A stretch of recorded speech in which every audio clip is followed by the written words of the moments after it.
alive. You're alive.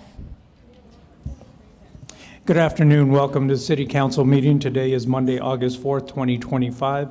It's approximately 1 p.m. I'm Mayor Eric Enriquez. Before we start, I want to mention that we have the American Sign Language interpreter up front. Thank you for being here.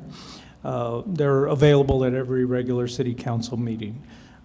We will start with a moment of silence for the brave men and women of the United States Armed Forces as they protect our interests around the globe, as well as the courageous men and women of the Las Cruces Police and Las Cruces Fire Department as they keep our city safe 24/7, 365.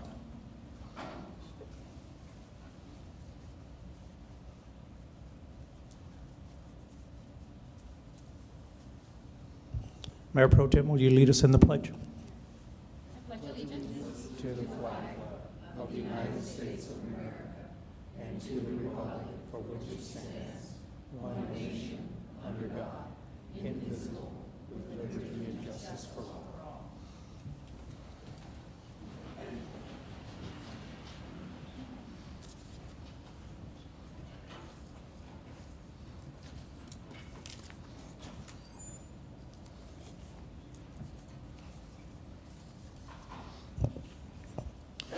Okay, we have no presentations or certificates or proclamations today, so we'll start out with Jobs of the Week. Sarah Rainey.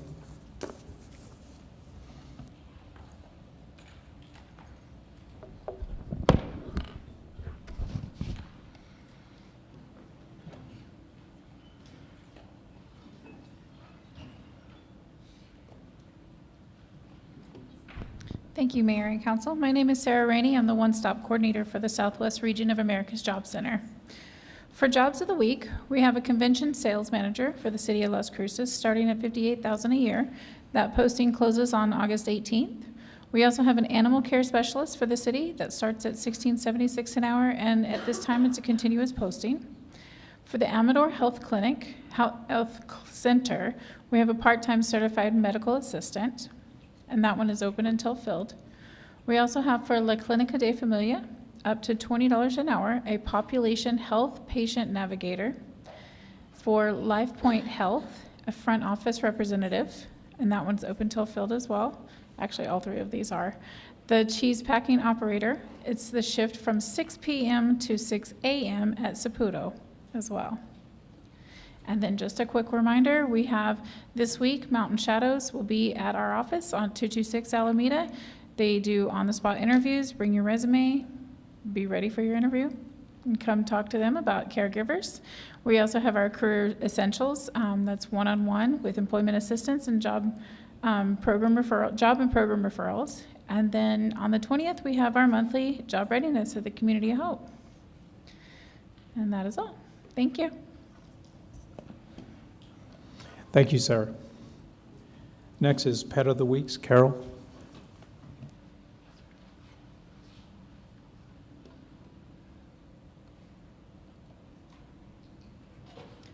Good afternoon. I'm Carol Nelson, Digital Content Specialist with the Animal Services Center of the Mesilla Valley.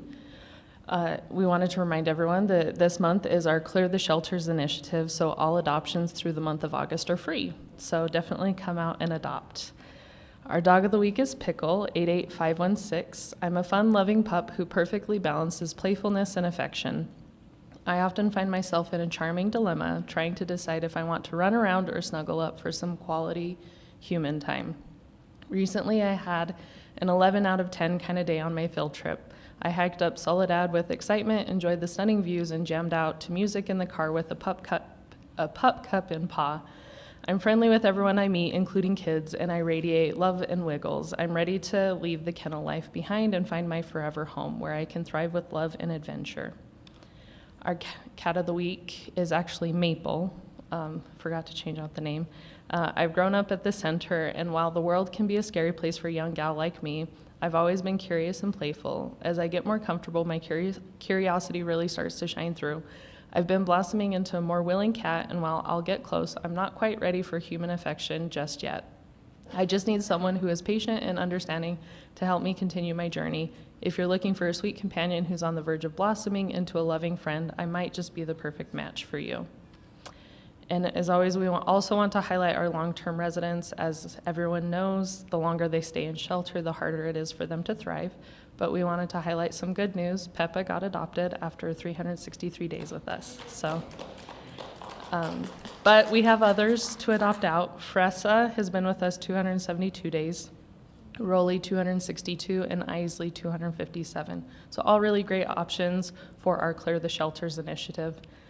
This weekend, on Saturday, we're going to be at the Your Pet Space Open House from 9 to 12, so definitely come on out to that to meet the pets that we'll have there. And as always, for more information, go to ascmv.org and feel free to follow us on social media. We also have information regarding our Clear the Shelters initiative up on our website right now. Thank you. All right, thank you, Carol. Next, we have an FY25 audit entrance conference presentation. Josh, you'll be introducing.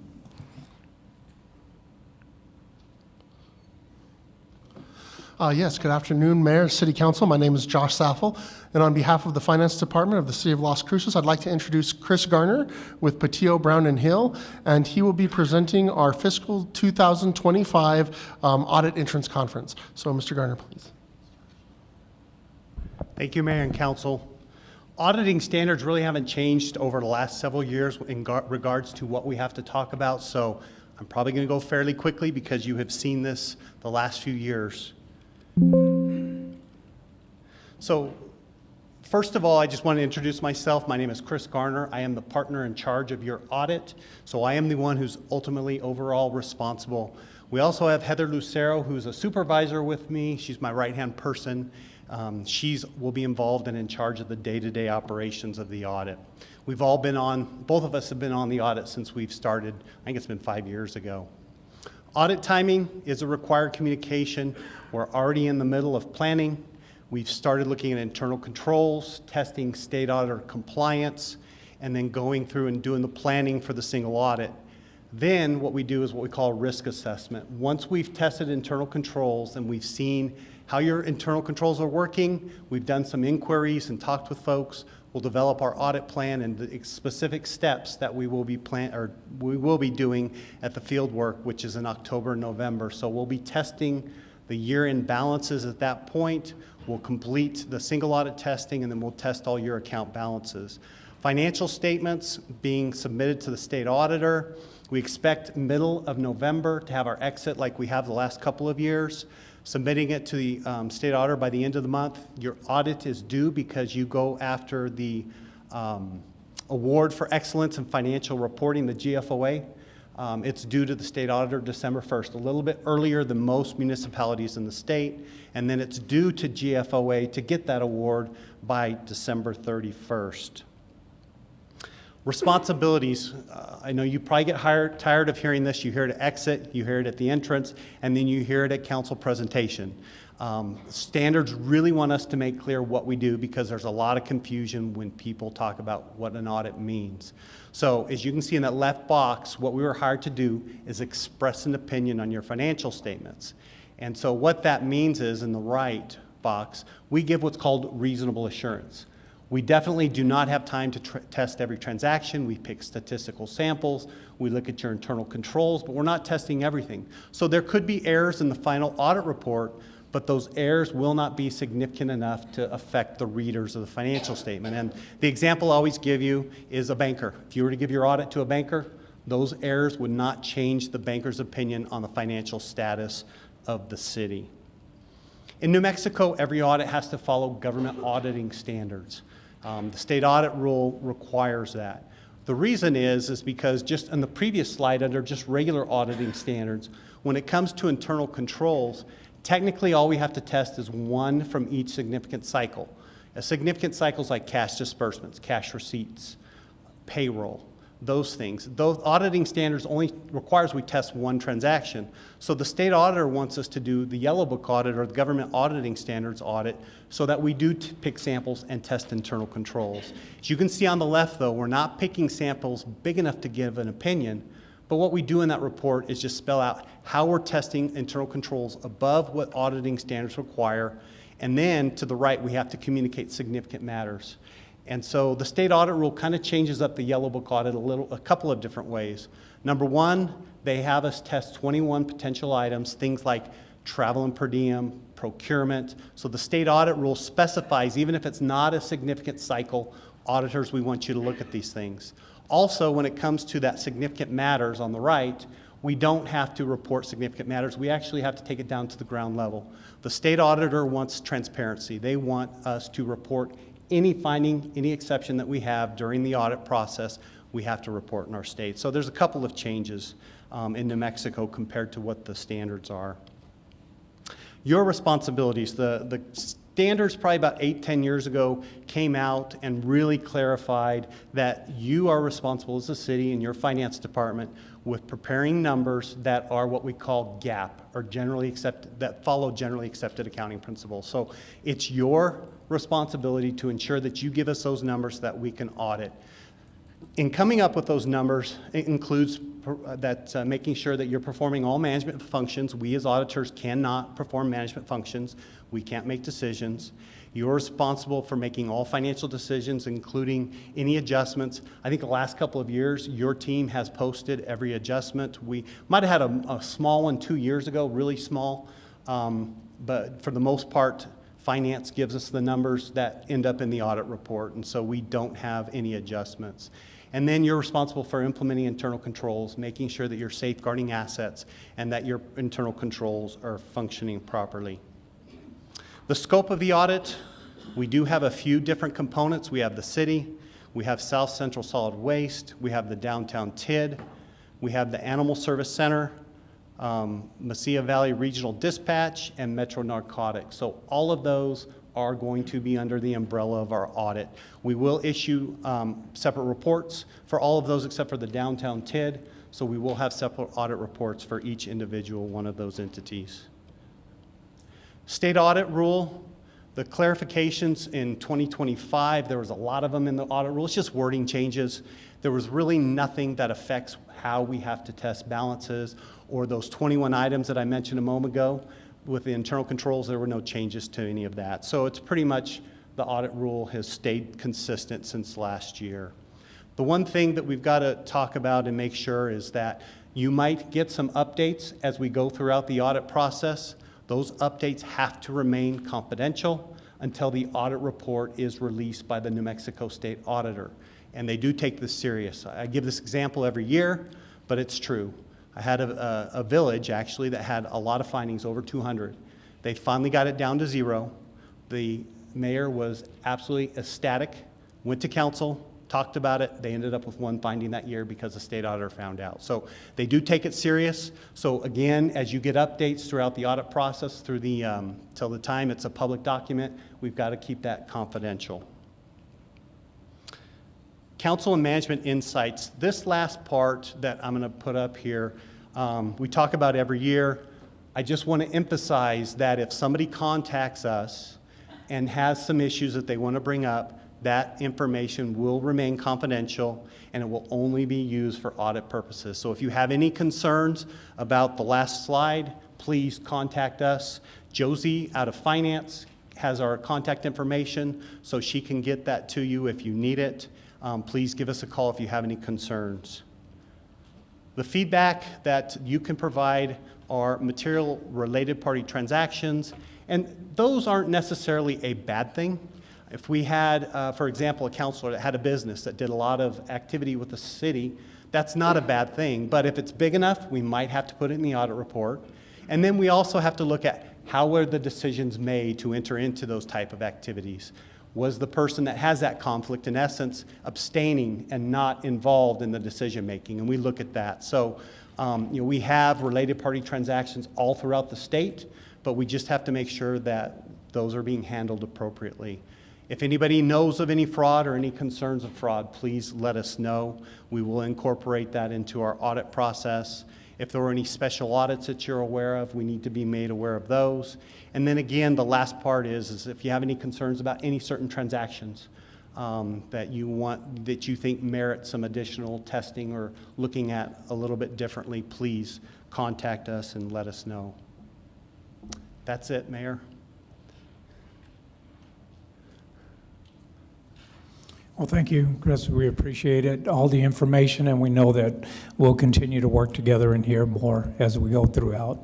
And I would just mention with council, we always have the opportunity to get with our city manager's office and our director of finance if we have any questions or concerns, that we can get back to you. So thank you. All right, thank you.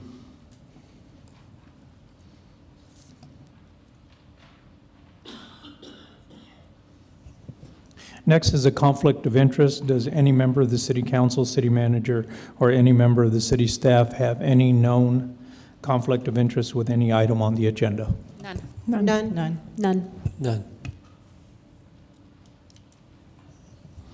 Next is public participation. We'll allow up to 3 minutes, no pending litigations or items that are on the non-consent. And Katrina here will be available to usher you to the podium.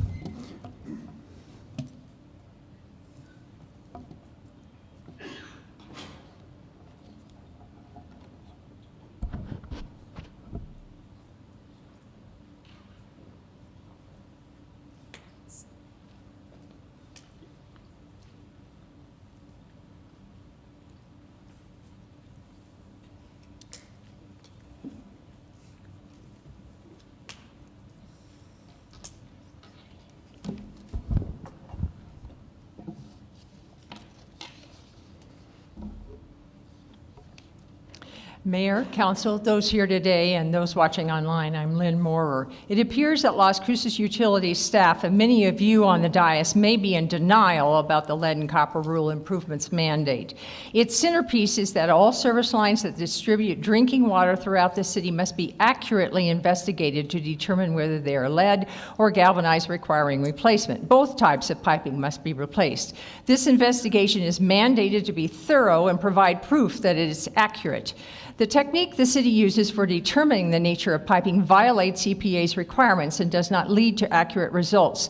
The city's technique of merely looking in the meter box is deficient because it's not capable of identifying lead-lined piping or a lead segment farther up the line or dealing with the setter's meter. It's not an evidence-based technique that proves the piping is not lead or galvanized requiring replacement. And lines must be visually inspected in at least 2 locations. Handout 1 spells out this EPA requirement. Because of its deficient technique, none of the city's investigations has credibility.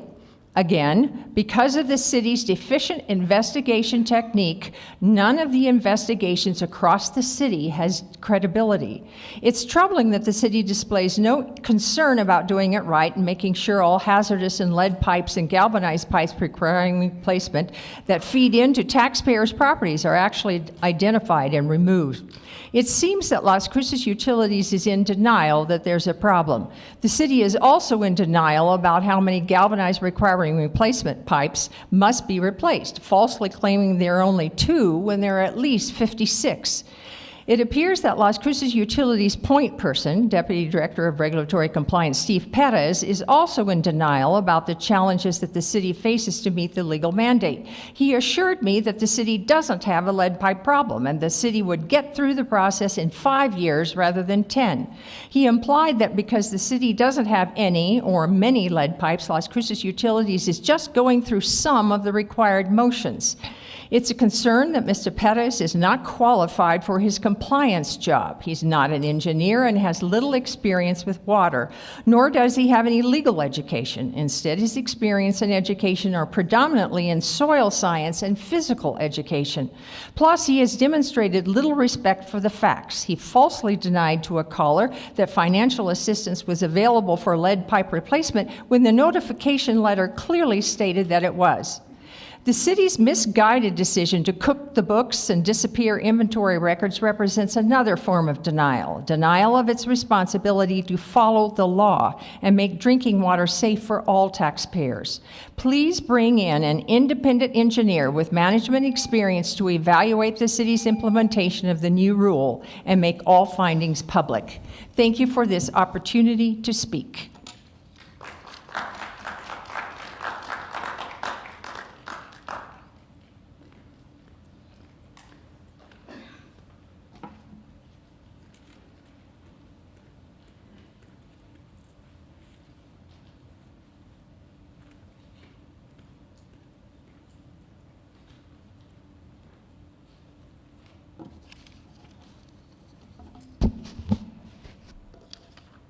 Mayor, Council, I'm Liz Rodriguez Johnson.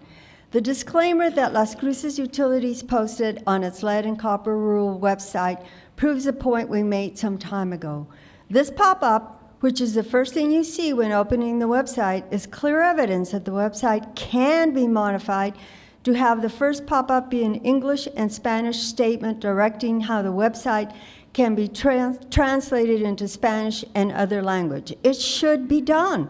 The city can't hide behind a disclaimer to avoid compliance with the rule, so the disclaimer is doing nothing, is not doing the city any good. It should be replaced with a statement in English and Spanish about how to translate the website. A Las Cruces Utilities memo used to request state funding stated that the city would mobilize staff to areas with disadvantaged populations first. Yet all the information about disadvantaged populations was disappeared from the inventory in mid-June. That indicates to me that disadvantaged populations in the city will not be prioritized for service line investigations as they should be and as promised. The city has at least 56 properties with galvanized piping requiring replacement, as documented at the last meeting. However, the city has not provided the required notification to these property owners. EPA requires that owners with galvanized requiring replacement be notified within 30 days of the completion of the inventory, which was mid-October 24. Handouts A and B are EPA documents that spell out this requirement. Owners of galvanized requiring replacement piping are to be treated just like owners of lead or unknown service lines. Those folks received letters last October, but the city says it does not plan to send any notification to galvanized piping requiring replacement property owners until the fourth quarter of this year. This is even though it knows that there are at least 56 property owners who need to be informed right away, and this is unacceptable. And also it violates the rule. At your July 7th meeting, I provided you with a handout showing 11 neighborhoods left out of the city's inventory. The map indicates water hookups with either a green dot, a yellow triangle, or a purple square. Now, almost a month later, nothing has been done to include any of these properties. Handout C shows 22 more neighborhoods that have been left out. These two handouts reflect hundreds of folks who have been ignored or forgotten by the city, and this is just deplorable. Leaving large numbers of properties off the inventory looks like a trick among many the city is using to avoid finding lead or galvanized requiring replacement piping. The city needs, at long last, to bring an independent engineer with management experience to evaluate Las Cruces Utilities compliance with the rule. Thank you. Okay, thank you.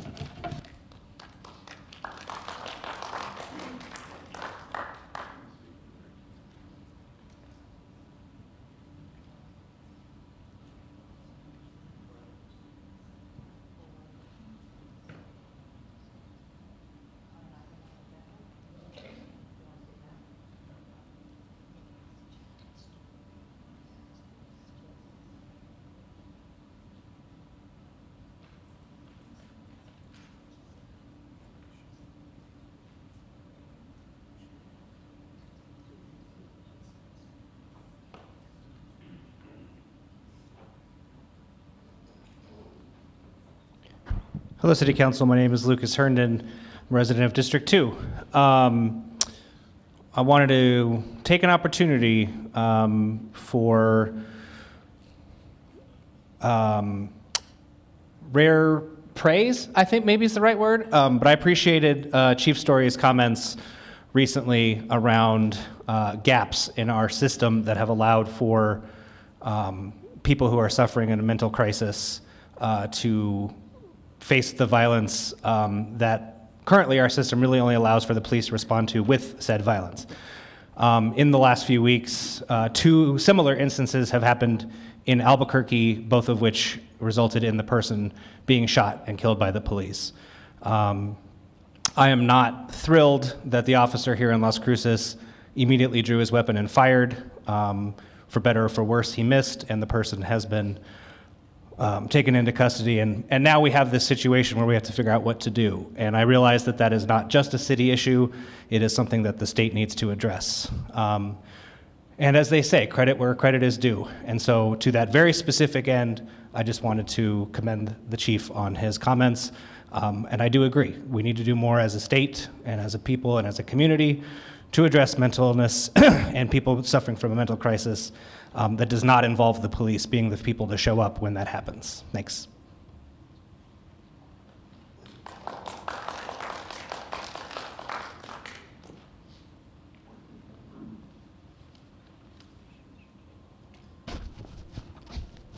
Mayor, Council, Juan Garcia. Carlos isn't some outlier. He's what local business looks like. Remember when he first turned up asking for help? A small business on Missouri and Solano, and every week got hit. Break-ins, smashed windows, spray paint, everywhere. It got so routine, it barely registered until a night someone decided to write a slur on his wall with, of all things, human feces. That's where the city left him. Faggot scribed with feces. This was a targeted, hateful act, and the thugs have returned. Carlos isn't alone. He's part of a group of small business owners who have faced the same threats, the same fear, and sense that nobody in power is willing to do anything about it.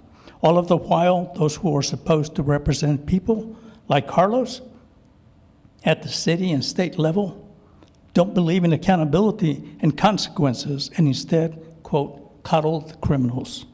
Property is not all being destroyed, it's trust. It's the feeling of safety. When leaders refuse to act, people like Carlos get the message, you're on your own. The only person that has advocated for Carlos was Peter Goodman, because Carlos' representatives don't care. This is where you see just how fake our leaders are.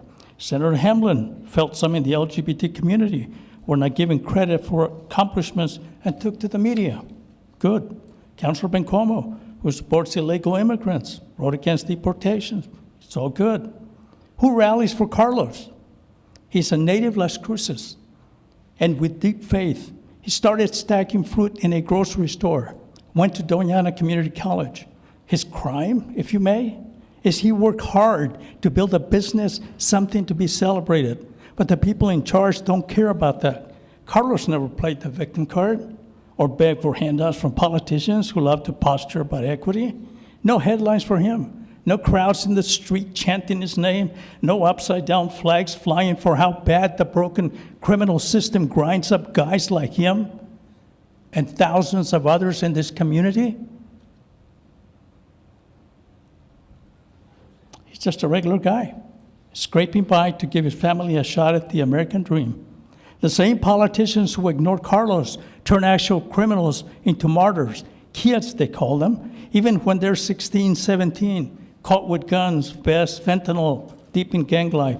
We're living in an upside-down world. Yet when it's time to pick up the pieces, it's Carlos alone who is sweeping up the wreckage and shouldering the cost. The ones who should speak for him don't care and never really care for folks like him. He was never part of their story. And now, standing amid the ruins of his business, he's left to wonder if he ever was. Thank you.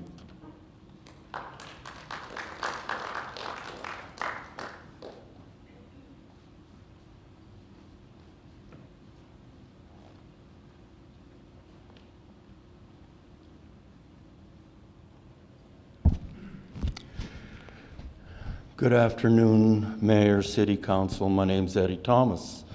I'd like to start, first of all, by thanking Mayor Pro Tem Bencomo for her quick response to the situation in front of my house on my street, where the recent rains caused a buildup of very despicable algae formations on the curb due to the fact that there's no drainage in the Casa Lindas area, just not too far here from the center of town. So I appreciate that. Thank you very much. The next thing I want to call your attention to is an apology that I'd like to make. The last time I was up here speaking, I made reference to a rally, a benefit for ex-officer Brad Lunsford at the Farm and Ranch Museum. I made a mistake and called people out to go to the Farm and Ranch that night. What happened is I was looking at an old message. It was a week old. So I apologize to anybody that went out to Farm and Ranch and found nothing going on. That's how you do it, City Council. You own up to your mistake and you apologize for it. Next thing I want to bring up is the fact of my failure, utter failure as a stand-up comedian. The last time I was here, I made reference to being arrested and the procedures that might ensue if you ever have a reason to be arrested. And I was just making a joke, which nobody got. And the only thing I was trying to shed light to is that Chief Story is tasked with fighting crime here, and we can't leave that entirely up to him. Parents are the first offense against crime, okay? It's the way that kids are raised here in this. There's a culture of crime that he has to fight as well, okay? And it begins with the parents, okay? And if we don't raise our children right, they're going to get into these gangs. They're going to be taught to resist arrest. They become adults who resist arrest. And we have the ensuing shootings and problems like we had at Young Park, and most recently with a person that got shot. So this is what my point is. The parents need to get involved. Thank you.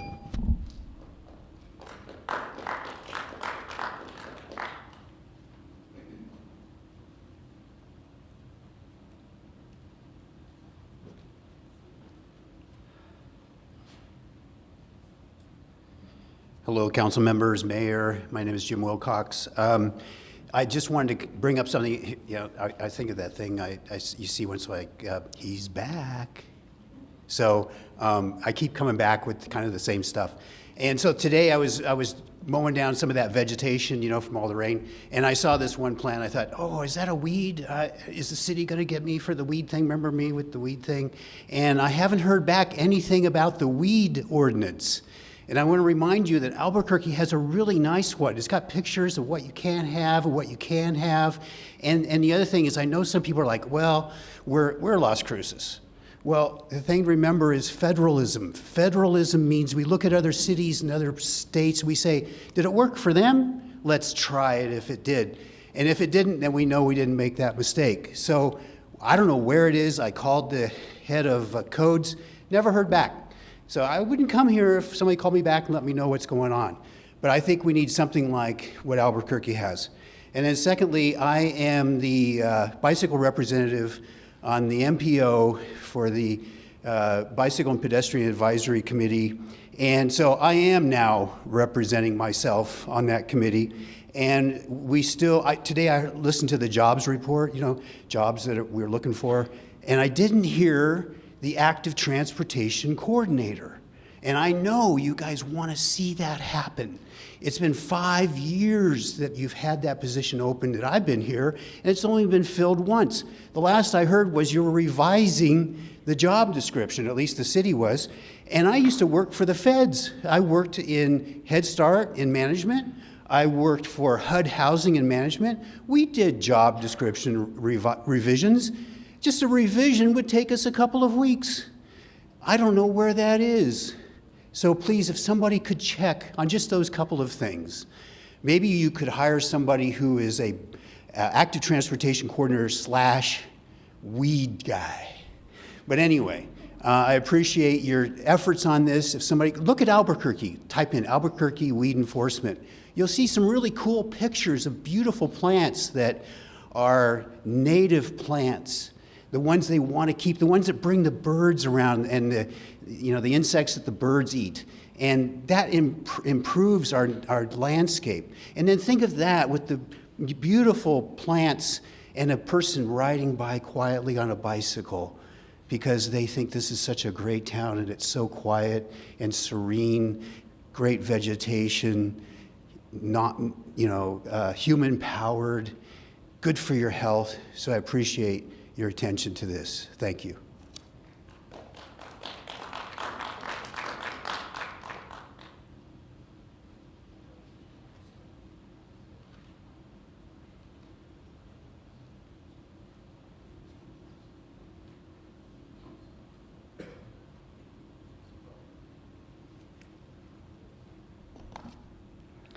Good afternoon, esteemed Mayor, Mayor Pro Tem, City Council. My name is Belinda Contreras, and I would like to thank you for the opportunity to speak. I really appreciate it. The concern I want to share about this afternoon deals with children that reside in our state, in our county, and for the city of Las Cruces. I assist children, our Las Cruces children, find homes in which they can live in a safe environment. As a resource foster care recruitment specialist for New Mexico, I'm centered on finding homes for children. A lot of the children, my former students, fellow employees, just call me Miss B. As of July 2025, there are currently 125 kiddos of varying age in Doña Ana that need a home and a place to stay. I'm here to appeal to the kind and compassionate City of Las Cruces populace. If you or anyone you know may be willing to open your home and your heart to these kids, to these kiddos, please consider signing up with New Mexico Children, Youth, and Family Department as a resource foster family, as a resource foster parent, as a mentor, maybe helping out in respite. Information and sign-up info can be located on our New Mexico CYFD website. And again, thank you for your consideration and your time on this important matter dealing with local children in need of a safe place to live. Thank you.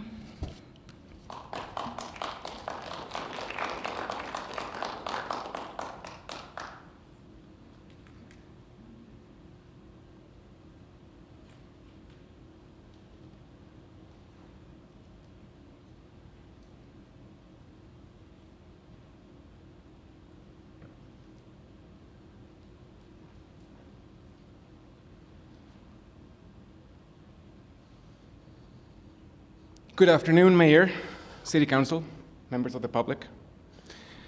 My name is Jorge Aguirre, and I'm here because I'm concerned with the upcoming wave of poverty that will likely sweep through our nation thanks to the successes of the federal administration. Americans from all backgrounds are about to have the rug pulled from under their feet, and there is no safety net to catch them. The jobs report that came out last Friday indicates that our economy is in decline. This means that we're going to see more people lose their jobs in the near future, and we're going to see the prices of everyday items go up in price, sometimes up to double. And one of the most important of these primary items is, of course, access to housing. This council has already done important work to allow more housing to be built, and now we need additional steps to diversify the type of housing we allow. Of course, it would be amazing and necessary to be able to build complete apartments for everyone. All the 5,000 houses that we need, and probably even build them before the end of the year. But that's impossible. And with additional poverty, the housing crisis is about to grow out of proportion. We're running out of time, and we want to avoid having needy people unhoused on our streets, hordes of them, exposed to being taken by masked men armed to the teeth, and jailed in a camp somewhere without a trial. We'd be able to avoid a lot of that by building an emergency shelter and allowing more sorts of housing, like tiny homes and modular homes, because the ones that we have right now are priced out of reach. And like we already know, they're about to double in cost. In addition to increased poverty, natural disasters are on the rise, and FEMA is being dismantled. We may not be the region that gets a disaster, but we surely will receive refugees who lost everything everywhere else in the United States. We are on our own as a city, and it's up to us to help ourselves before the housing crisis grows so much all of our other problems. Thank you.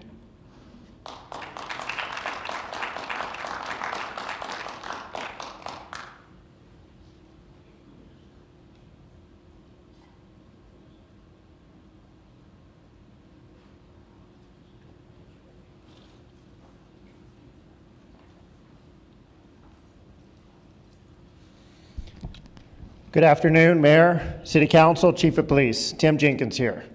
I would like to make you all aware of some staggering statistics. As of June 30th, 166 law enforcement officers have been shot in the line of duty in this country. That is an equivalent to one officer per day. I've gotten the opportunity this last month to spend a significant amount of time with our officers along with countless other concerned citizens. And I have come to a clear understanding that our officers in this city are not supported or taken care of or backed as they so desperately deserve to be. Our officers I've gotten to hear countless stories behind the scenes of what our officers here in this community do to protect and to strengthen and to encourage this community. They are never asking for or looking for any kind of recognition from no one, but it is who they are from their hearts with a sincere commitment to the safety and well-being of this city.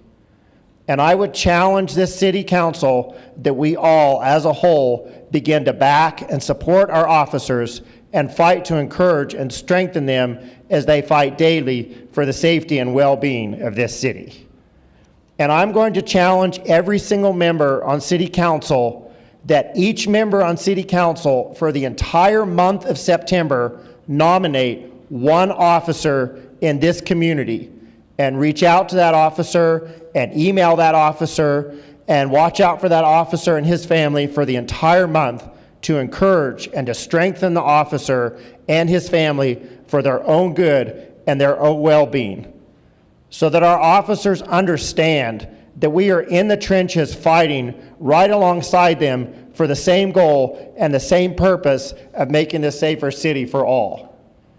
And I am also going to ask that from this day forward in council chambers that we no longer allow the progressives to publicly slander and ridicule our officers and to call them murderers for simply doing their job. And I ask you, Mr. Mayor, that if this does begin to happen, do you please immediately put it to a stop and do not allow it. And I hope and pray to God that we can turn this city into a city that is known for proudly backing our police department and fighting with them, fighting with our officers for their safety and for their good as they so desperately deserve and need. Thank you.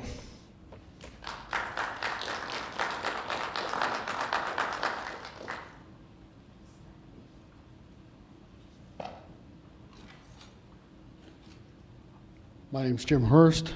I guess I need to talk about two things. One is freedom of speech. The First Amendment gives me the right to criticize police. That's all I'll say. Second issue, on my phone, which I'm sure you can see very clearly, I am at the portal to register to vote by mail on a permanent basis. This website is maintained by the Secretary of State. At this point, I should be able to go to this webpage and get a ballot sent to me for every election for the rest of the time that I live in New Mexico. It is not functional. We are 100 days out of the next election. I plan on working on campaigns, and they all will hinge on, the success of all those campaigns will hinge on voter by mail turnout. In the off-year elections, you're lucky to get 10% of the voters to turn out. So voting by mail is essential, and most likely the winner will hinge on participation in vote by mail. So you guys have more influence with the Secretary of State than I do. I have yet to get a satisfactory answer from their IT department, their voting department, or anyone else about why this is not functional. So please call Mary Toulouse Oliver. Tell her how urgent this is. 100 days is no time at all between now and an election. Anybody involved in campaigns knows how quickly those 100 days go. Fortunately, you're working long hours, but it goes real fast. So, please put pressure on her at this point to open this portal.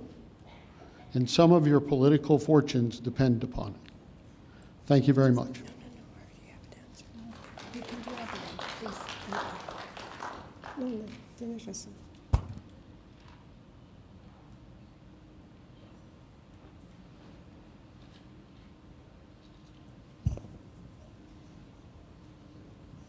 Okay, next I'll read a closed meeting statement. Las Cruces City Council met in closed session at 11:01 a.m. today on August 4th, 2025. The following were in attendance: Mayor Pro Tem Bencomo, Councilor McClure, Councilor Coran, Councilor Graham, Mayor Enriquez, Councilor Flores, Chief Story, City Attorney Brad Douglas, Assistant City Attorney Henry Becker, Acting City Manager Sonia Delgado, and City Clerk Christine Rivera. We discussed the pending litigation regarding Eric Lopez versus City of Las Cruces, which is closed pursuant to NMSA 1978. And we also discussed the threatened litigation in the matter of the wrongful death estate of Jason Gomez, which is closed pursuant to also the New Mexico State Statute of 1978. The meeting adjourned at 12:03 p.m.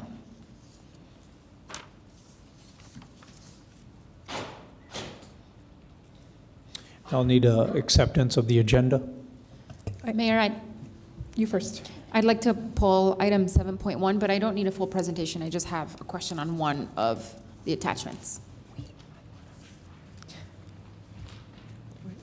I'd like to pull item 7.2, 26001. In particular, what I've heard from folks is to just hear a little bit more about how traffic will be managed throughout this project. Please. Mayor, I too would like to pull 7.2 with a request of a full presentation. This is something that has been approved along, that touches and concerns the flow of the Arroyo. Thank you.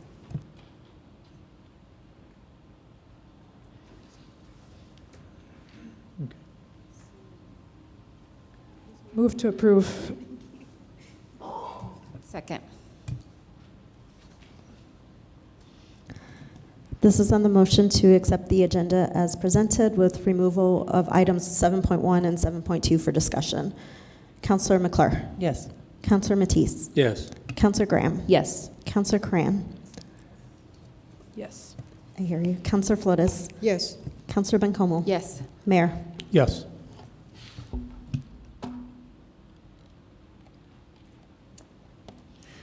We'll begin with item 7.1, resolution number 26-016, a resolution authorizing the City of Las Cruces to accept grant awards for various city departments. Move to approve. Second.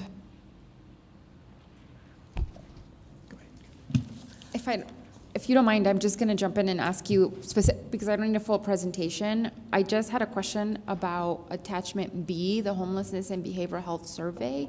If you could touch on that. And really my question is if there's already, who's leading this, and if there's already a process set up for this. Gabriela Prats, grant manager in the finance department. Good afternoon, Mayor, Council, city staff, community members, Mayor Pro Tem. In answer to your question, this will be handled out of the city manager's office. Sergio Ruiz, the policy analyst, has been assigned to lead on this particular project for CMO. Okay, for CMO. Is Sergio here? I'm curious if for you or Sergio, if there's a process already in place. I'd like to better understand how that's going to. Mayor Pro Tem, Yes. I think I can answer. With this one, it's a grant that was awarded by the governor's office to do a survey on homeless and behavioral health survey. So what's going to take place right now, the process is to gather the stakeholders in the community, police, fire, mental health providers, homeless shelters, I mentioned the hospitals, the court system, education, businesses, and bring together to have a survey on the impact, the issues, and the concern with homelessness and behavioral health survey. In addition to that, the grant also provides for a public health coordinator to be contracted. And so that it's still in the process of getting a strategic planner on board, and then the position, I think, is going to be posted here soon for a public health coordinator, that the city manager's office will run that process and contract an individual to do that. Okay. Thank you, Mayor. I appreciate that. Thank you. Sorry to put you on the spot there. Mayor, will you or whoever said he'll provide us more information? I just want to make sure that obviously, like, our housing team is also involved, and great. And then I think, I'm glad you mentioned all the stakeholders. I'm curious, last week, I tuned in to the Legislative Finance Committee meeting where Secretary Nair presented, because the Office of Housing is now under Workforce Development. And what was interesting about that presentation is that she sort of really she said, I'm not even going to talk to you about the problems. We all know the problems already. I want to talk to you about the solutions and the gaps. And this survey, I guess I don't want to go backwards. I want to go forward in terms of what we could talk about the problems all day long. Frankly, I feel like we have. And so what's the hope, the vision for this particular survey? The hope and the vision, and I will share that the housing, Natalie Green was very instrumental in applying for this grant that we successfully obtained through the governor's office. And the hope is to discuss the issues, the concerns, and what are the results. And we'll also team up with NMSU and other members of the community that are already going out and doing a survey, but compile that survey through this group so that we find those gaps that are falling within Las Cruces and start to look for best practices in solving some of these issues, concerns, and problems that we're all facing. Okay, thanks, Mayor. I look forward to updates on that. Yes, Councilor Flores. Thank you, Mayor, and thank you for your presentation. I have a question about the purpose: to develop an informed strategic plan and implement a comprehensive best practice process to meet the needs of persons experiencing homelessness. And $350,000 has been allocated? Yes. And has anybody done a study on whether that's going to be enough? I mean, the purpose is heavy duty. Well, the amount is not. Yeah. Councilor Flores, Mayor. And Mayor, I don't want to speak for you, so please jump in when. No, I can go ahead and answer. Thank you. You know, that's the maximum that the grant was available. That's what we received. You know, we asked for it and we did receive, so we'll continue to work with what we have. Plus, that also provides additional information for us to look for grants in the future. When we have a strategic plan, it's a lot easier to know what we're looking for, and also we are more competitive in looking for additional funding to eventually implement programming. So it's not a one quick answer grant. It's a first step. Can you hear me now? Okay. We'll see how far $350,000 takes us. I hope we are able to gather information that we can apply to remedy the situation, because we've been talking, I mean, this is my 8th year on city council, and same old, same old. This is not a criticism to anybody here, including me.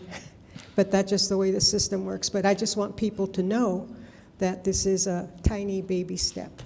And thank you very much. Thank you, Mayor.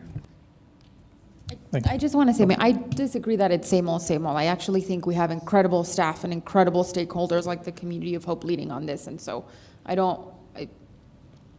wouldn't say that it's been the same old, same old.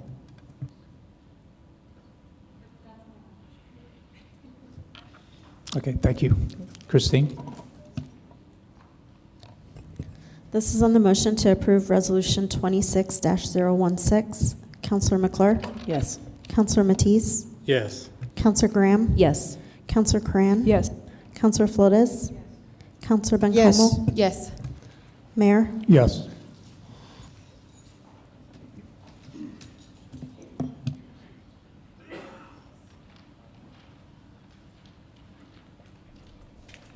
Next is item 7.2, Council Bill number 26-001, ordinance number 3093, an ordinance approving various zone changes to correspond to the Sonoma Ranch East 2 Master Plan Amendment number 5. Move to approve. Second. Okay, sir. Good afternoon, Mayor, Mayor Pro Tem, and City Council. Before you are the proposed zone changes associated with the Sonoma Ranch East 2 Master Plan. Some minor background is going to take us into the property being annexed, master planned, and zoned in 2005. At that time, we were underneath the Comprehensive Plan of 1999, which required a developer to come in and use percentages of land uses for consideration for development. Of course, that has been changed and modified under Elevate Las Cruces. Between the time from now until then, there has been a change of ownership that took place in 2021. Currently, the property is located on the north side of Sonora Springs Boulevard, east of Pagosa Hills Avenue in Petaluma, and west of Mesa Grande Drive that's proposed. The property encompasses 122.46 acres to be rezoned. Currently, there is two different types of zoning we have. Singular zones mean that there is only one opportunity to develop on the property. Some of the parcels only have R1B or C3, which is our commercial zone. Then you have another set of zoning designations along Mesa Grande, which are considered slash zoning. That means R1B and R3 means you have the potential of developing either or on the property. There's some that are C3, R1B and R3, which could be commercial, multifamily, or single-family opportunities, and then flood control and open space recreational. It is noted that this is within our suburban neighborhood place type as part of Elevate Las Cruces as well. Here's an aerial map of the subject property highlighted in red. On the east side is going to be the state land office lands. That's why it's still remaining as vacant. The portion that is part of Sonoma Ranch East 2 to be rezoned is located in red. You can see this is single-family residential that's adjoining and adjacent. This is the city's water tower. Property is currently vacant. Here's a zoning map of the subject area. As mentioned, you can see that R1B, which is just the highlighted yellow areas, are what a single zone may be. These along Mesa Grande were proposed at some point to essentially have pancake zoning, where you had multiple opportunities to develop in some standard. So what is changing with the proposed zone change and master plan amendment is 91.48 acres of single-family low density is being proposed. They are maintaining 15.5 acres as single-family high density. They're also defining the sensitive areas, which have been identified as the arroyo boundaries, and then they're formalizing and providing better access to the park that's going to be located on the north side. This was the approved master plan that was already taken to the Planning and Zoning Commission for approval. P&Z does have authority for the master plan, however, they are a recommending body for zone changes moving forward. So in this area, you can see essentially a master plan will provide you your land uses and your densities, whereas a zone change will then complement it when it comes before City Council. This area located right here is going to be the park. This would be your high density, which is R1B. These portions down here are going to be the low density as proposed for R1C. Then you would see that this is open space and flood control, essentially maintaining those arroyos. There were some questions during the P&Z hearing as far as connectivity and how the road work or road network does maintain and get installed. Callejitas and Sonora Springs Boulevard are both minor arterial roadways. So those are going to be your 100-foot roadways where a lot of the traffic actually tends to go and feed to. You take your local roadways and then they connect to these to actually get the traffic moving through. That one is a 100-foot road cross-section, whereas Sedona Hills Parkway is a collector. It's an 85-foot road cross-section. What happens in private development is a developer will come in and then install the right-of-way at the time of subdivision, meaning they provide half of the road cross-section for any of our collectors or arterial roadways at the time of development. They only provide what's adjacent to their land. Not always do we have a case in which the developer may own both the north and south side. So they provide their half, provide the connection to their subdivision, and then the other half is provided by the next developer coming in to develop.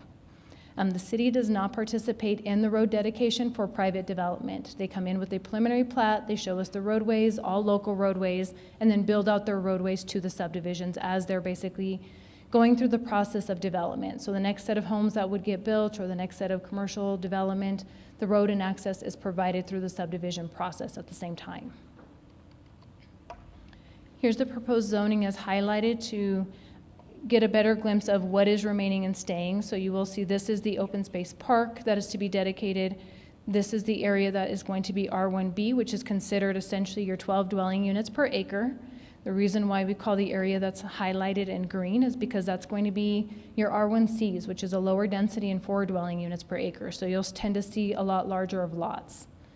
The area that's going to be highlighted in blue is going to be your open space and flood control. Those are designated arroyos at this time. And then you do have essentially open space also that's going to be preserved and stay natural. As mentioned, the Planning and Zoning Commission has already approved the master plan moving forward, but they did provide a recommendation on the 27th of May. They indicated it was consistent with the 2001 zoning code and it met the intent of Elevate Las Cruces. There's also some commercial opportunities to look at along Sonoma Ranch that have been vacant for multiple years. Without the development of Mesa Grande yet, it's very difficult to put those out there without any of those connectivity points. Also, it is harmonious with the existing and surrounding land uses. As you do see single-family residential within the surrounding neighborhood, there is an opportunity to provide a different style of housing or type or density.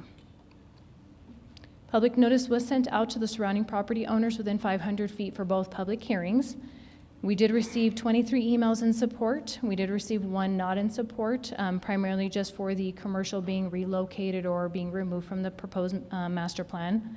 However, we did also have P&Z attendance. We did have 10 people at least speak in support, but over 50 people did attend in support. So with that, I leave you with council options and stand for any questions. Thank you, Sarah. Councilor Flores. Thank you, Mayor. Thank you, Sarah, Ms. Gonzalez, for your presentation. It looks really good, but where is the map that shows the arroyos? Or do you have one? Or do you know where they would be? This area right here is going to map essentially one of the primary arroyos, and then this is maintaining as well as the bottom portion for the area that's going to be left as natural topography. And how close is that arroyo to the development of the building of homes? Mayor Pro Tem Councilor Flores, that's going to be within inside those developments. And so those areas will be basically mapped out and left out of those areas to be maintained as separate tracts. Okay. The reason I'm asking, Sarah, is because there's been 2 incidents, just recent ones. One was, in fact, Mr. Cedillo and I were out in my district on White Sage, I think the street was, or Purple Sage, and there were some problems. There were some problems, I'm sorry. There were some problems with the arroyo. Mr. Cedillo was able to take care of it. They were very concerned because water was coming in through that thick wall that is built in those areas. But I'm not an engineer by any stretch, but it seems to me that why would anybody build so close to an arroyo? And the smart aleck reply I've gotten, like early on when I started on city council, was, well, we haven't had the 100-year flood yet. And I think that's cynical. And I'm not saying that this plan is cynical, but I'm worried about that. And then I learned through a young woman who lives in my district, whose parents used to live in that area, and they had to move out because there was a flood. And it was, they lost their home. The insurance company would not compensate them because they saw it as an act of God. So maybe we can do acts of men and women where we don't create those situations where people are losing their home. And they moved back to Deming, where they were originally from, and this young lady is studying in Colorado. But anyway, that's my concern, Sarah. And it's something that I've spoken to you about. And I just hope that we're not building that close. And that's why I wanted to see where those arroyos were. Is he the builder? Mayor, Councilor Flores, we would go ahead and have the engineer discuss essentially where those arroyos and how they would actually impact the development. Well, with all due respect, go on, I'm sorry. Good evening, Mr. Mayor, Council. Paul Pompeo with Sauter Miller and Associates. I'm sorry, your name? Paul Pompeo, Sauter Miller and Associates. I just, on the map before you, there are two primary arroyos that runs this property, one on the very south and one that bisects the southern portion of the property. We have mapped those, taken those into account, prepared the flood studies, and the boundary lines that create those arroyos are significantly away from them. So so as to prevent any kind of flood damage in the future. So we're What not is building right significantly not close to them? Isn't that a relative term? Well, in the mapping standards, it's 1 foot above the 100-year floodplain. So that elevation is mapped out and pushed away, and then those areas are now set aside as open space. Quite as significant on this map is the area to the south, where not only have we taken the arroyo out, but gone all the way up the escarpment to the top, and those areas are cut out and removed from the development process to be left in perpetuity as open space. Yeah, I saw that, but I think there was also a little note that maybe for further development. Anyway, I'm really concerned about that, and I just have to put that on the record. I hope that it's closely, monitored or watched or whatever. I'm very passionate about this. It's hard to hear that someone lost their home. It's hard to hear that people who live on White Sage or Purple Sage are worried about their homes being penetrated, or the water going into their homes. And it has, up to the wall, through the wall, but not, fortunately, it didn't go into the property, as I recall. But thank you. Thank you. Thank you. Councilor Curran. Thank you. Thank you for the presentation and the follow-up. I'm excited about this as I am about Mesa Grande Road and all of the things that are happening there. This, to me, my day job office is off of Callejitas, and I know that I have students who would love to live in walking distance to the community college there. So this is an exciting addition and change to the area.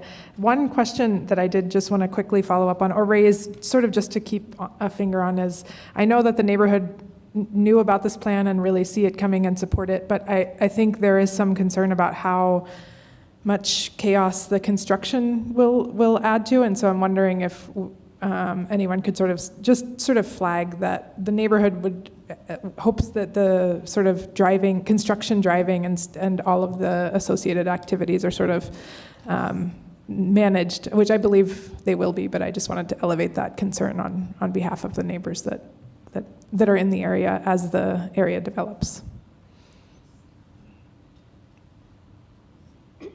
You don't necessarily have to say anything, I'm just bringing it up.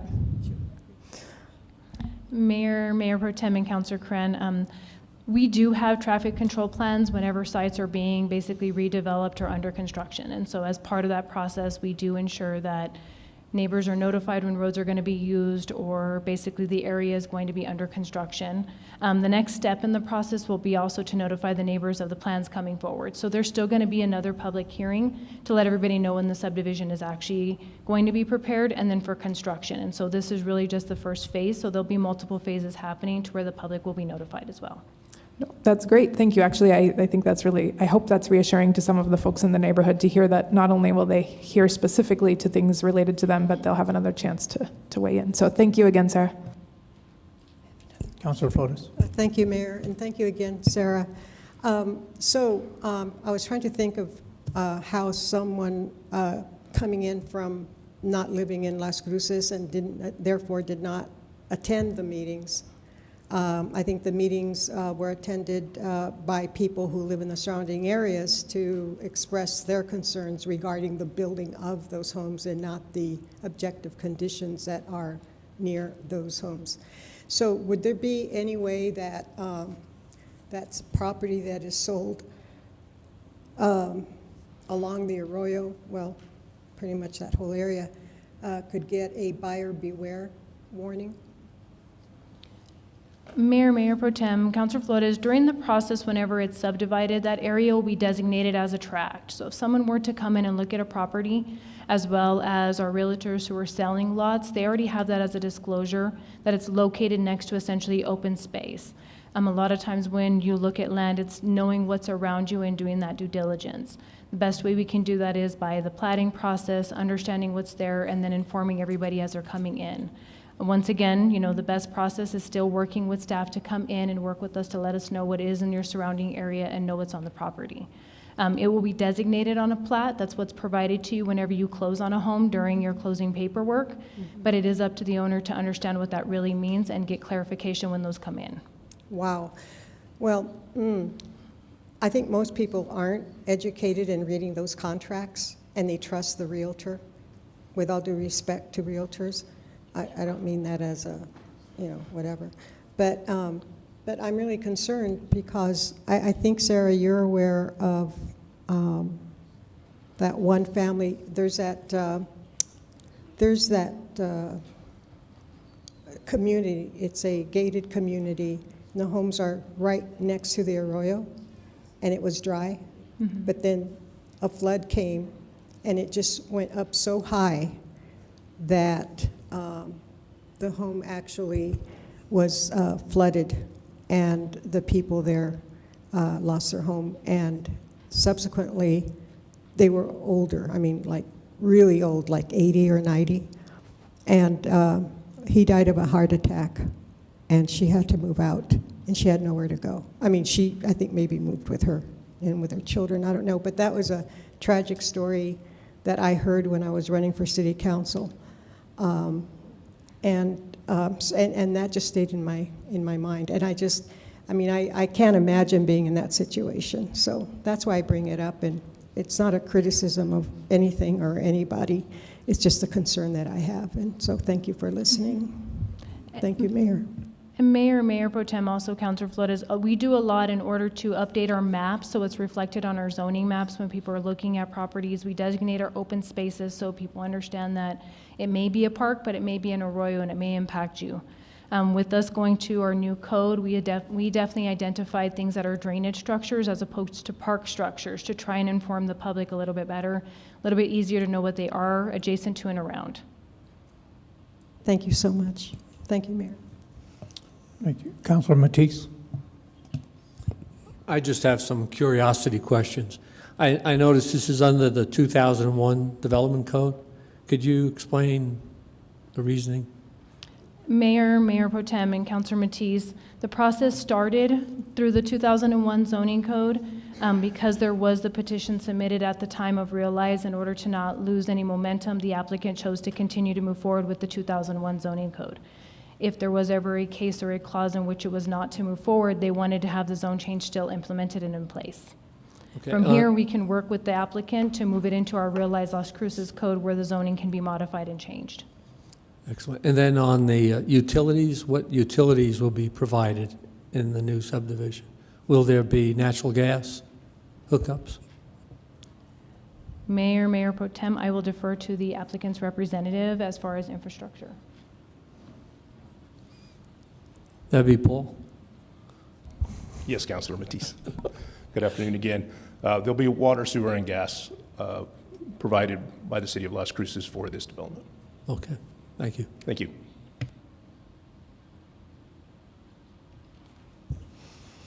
Thank you. Maybe Paul, Mr. Pompeo, another question. I know Councilor Flores brought up the issues, the arroyos, flooding, running water and things. But just east of that, is there not a dam already that's existing? Mr. Mayor, yes, there is a dam associated to the east. However, that dam does not modify or control the flows that go through this particular property. As I stated previous, there are two major arroyos that flow through the southern side of this property, and those have been mapped, not by myself actually, but in conjunction with the city's East Sports Complex. That study was prepared for the city of Las Cruces by another engineering firm. We've taken that flood data, projected it through this property, and that's what the basis of the mapping is before you. Okay, thank you. Thank you, Mr. Mayor. Also, I was going to see if there's any members of the public that wanted to speak to this issue. Yeah, please come on up. We'll give you 2 minutes. So this is just Tim Jenkins here. So this is just a little side note. I live up there in the Sonoma Ranch area, and just for you guys to know, I sent pictures to Chris this morning, but up there at Sonoma Springs and Calle Corte, at that intersection, we got 2 inches of rain in less than an hour last week, and all the water from the sports complex came down into the neighborhood, into the middle of that intersection, and we had 4.5 feet of water. It's a major concern to me that something's not right about the engineering out in that sports complex area. And I sent Chris pictures, but I think that needs to be addressed because it seems like we got a major problem. Thank you.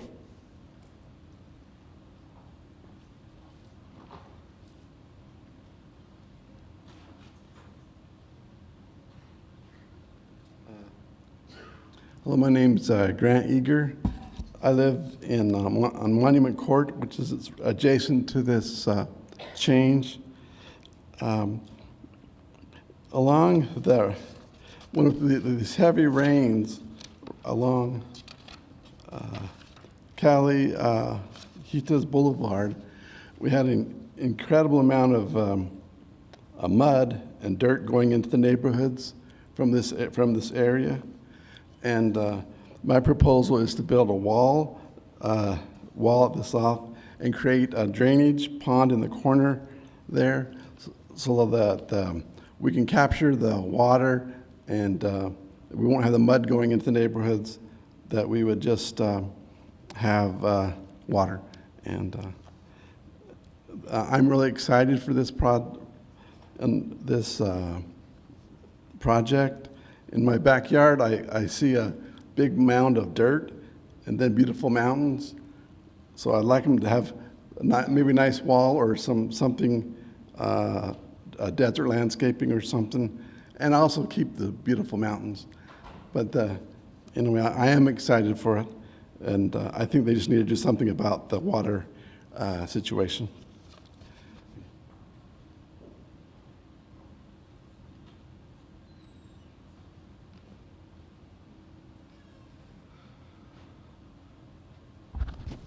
Diane Starbuck. I live on Petaluma Avenue, so this is really going to affect our neighborhood. I share the same concerns as Councilwoman Flores about the arroyos. In the northwest corner, that is the newest development. That big swath of open you see is an arroyo. And I recently learned that our HOA is responsible for that. It has had erosion problems since it was built, which have always been fixed, but it seems like every time it rains, there's a washout.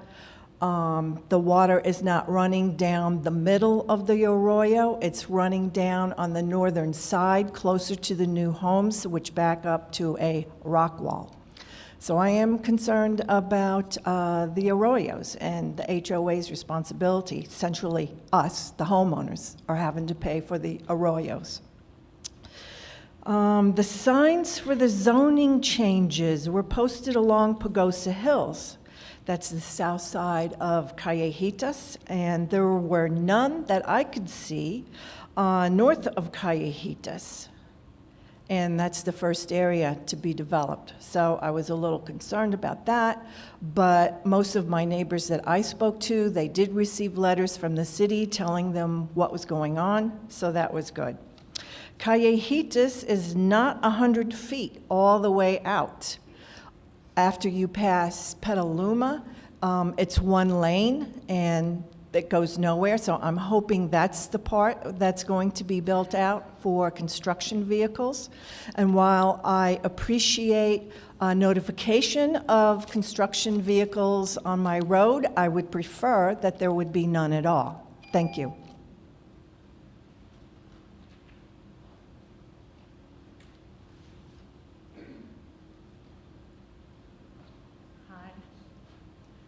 I'm Kate Wogley. I live on Pagosa Hills Avenue. so this is probably a good time for me to talk. We're concerned about the linking, not only during the construction period, but where traffic will go once all of this is built out. And Pagosa Hills Avenue is a single lane road, and we're concerned that all of the traffic will go up and down Pagosa Hills Avenue, coming in from 3 different arterials. So we would hope and recommend that those arterials lead directly into the new developments rather than directing around and through the smaller streets. That's a big issue. Thank you.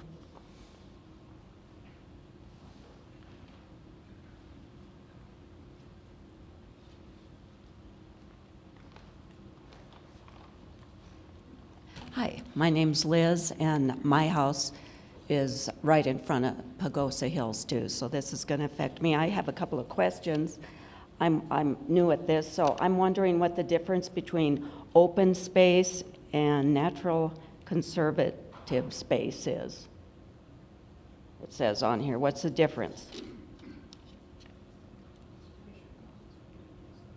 And how many acres are you allowing for each of those things? And my other concern is we do have bus stops on Pagosa Hills, and how is this construction and traffic? The speed limit's 25 there. They don't go 25. I know they can't enforce it, but it's not going to get any better with the extra traffic. Thank you. Sarah, could you come up and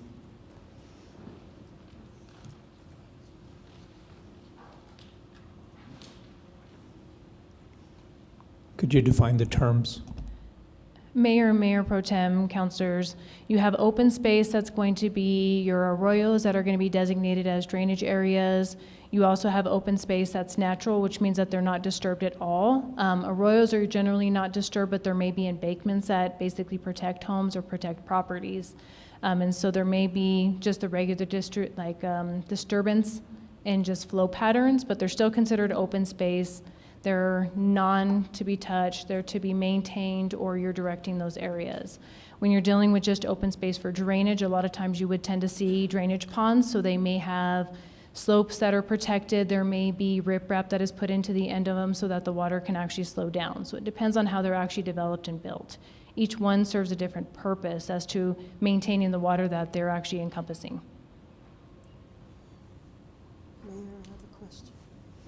Thank you. Councilor Flores. Thank you. Sarah, Ms. Bennett, my concern is that I guess this is a done deal. So, but I think there have to be some kind of buyer beware notices going out to prospective buyers or the residents, because you can't control where water goes. You may, say we're going to put a wall up to keep the water from going. Well, the water can rise above the wall, or it can seep under the wall.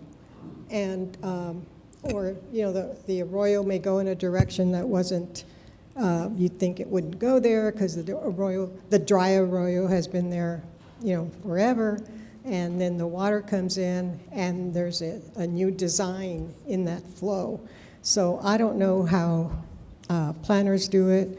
I don't know how engineers look at it. No, you're still up there. No, I'm just kidding. Thank you. Yeah. So how do you plan on Mother Nature, or whatever you want to call it? Water is not. You just can't put it in a tube like at a playground place, where you get on a slide and you go down and you twirl, whatever. I mean, this is real water. This is like water that you can't channel it at all. So what happens? Mr. Mayor, Councilor Flores, your point is well taken. One of the bigger issues that's caused problems from the past is trying to control or redirect Mother Nature. And under current thinking, we don't mess with Mother Nature. So what you see as far as what's delineated on the map is going through accurately mapping where the arroyos are flowing now with a slight setback, and simply staying away from the arroyos. In other words, there is no realignment. We're not making them narrow. We're not basically touching them at all. Just leave Mother Nature alone and let the arroyos be where they naturally exist. That's Sir, the with best all thing due we can do. respect, I understand what you're saying. I don't think you understand what I'm saying. I'm saying that irrespective of how you have planned it, with all due respect, the water is going to have a mind of its own. And that's the part I'm concerned about, because that's a situation that happened to that elderly couple over in that gated community where the water rose so high that when I went to go look at it, I couldn't believe that their home was, flooded. So that's my point. And I just want to say that loud and clear to, I think there have to be buyer beware type of notifications for prospective buyers. Otherwise, I think it's unethical and immoral. Thank you. It should be illegal. Thank you. Mr. Mayor, if I might, and Councilor Flores, if I might respond. Nowadays, we run the flows down the arroyos, we put safety factors in, and what you've seen in the past is where we get into issues that you speak of, and I know exactly where you're speaking of, is when we try to control the arroyo or channelize the arroyo or convince the arroyo or water to go another direction. Current thinking is we just stay away from the arroyos, given out a little more for factors of safety, but stay away from the flow paths because that's where they've been flowing for 1 million years. Just stay away from it. That's the current thinking, and that keeps us out of trouble for the situations which you have described. Thank you.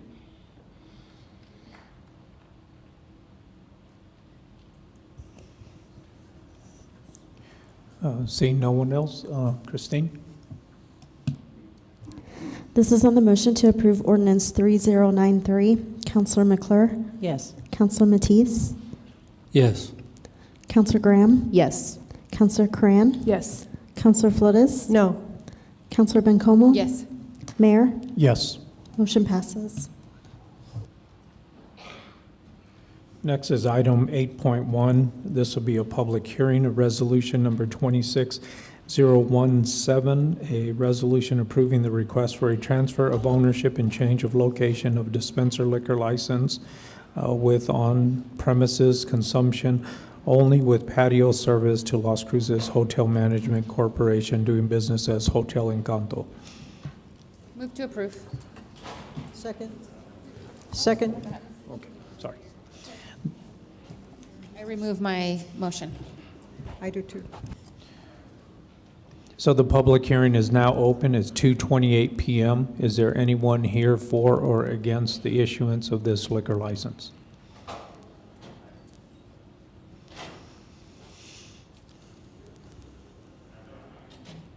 Seeing none, the public hearing is now closed. It's 2:28 p.m.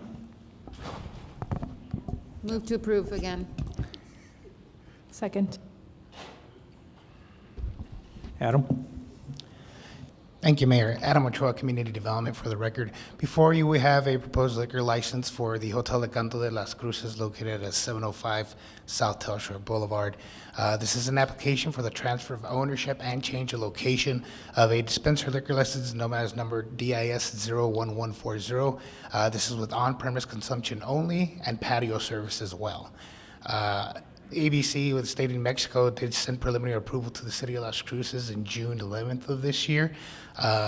Staff did request an extension of time since we could not meet their 45-day requirement. That extension was approved.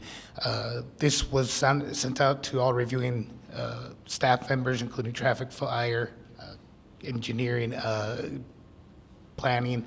All staff saw no issues with the proposed application and did recommend approval for the application. I think we all know where Hotel Encanto is, of course, right on the corner of what is Foothills Road and Telshor Boulevard, just northeast of what is the Mesilla Valley Mall. So with that, your options today are 1, to vote yes and vote to approve the proposed liquor license, or 2, to vote no and deny. The Alcoholic Beverage Control Division will be notified of the vote, and the application will proceed through the actual process as needed. That is the conclusion of my presentation, and I stand for questions. Thank you, Adam. Any questions? Christine? This is on the motion to approve Resolution 26-017. Counselor McClure? Yes. Counselor Matisse? Yes. Counselor Graham? Yes. Counselor Coran? Yes. Counselor Flores? Yes. Counselor Bencomo? Yes. Mayor? Yes. Next is item 8.2, resolution number 26-018, a resolution adopting a 4-year strategy for expenditure of funds from the Telshor Facility Fund or other appropriate funding source for health-related public services. Move to approve, Graham. Second. Welcome, Sylvia. Thank you. Good afternoon, Mayor, members of City Council. For the record, my name is Sylvia Caldera with Housing and Neighborhood Services. The resolution that I present before you is for the allocation of the Telshor Facility Funds for the health-related public services. Sorry. These grants are awarded for various nonprofit agencies in Las Cruces by health-related public services. This resolution will allow transfers from the Telshor Facility Fund up to $600,000 for each fiscal year, beginning fiscal year 27 to fiscal year 30. The health-related public services application process is a competitive selection process and is reviewed by the Health and Human Services Advisory Committee. City Council will then approve the final adoption of the funding recommendations.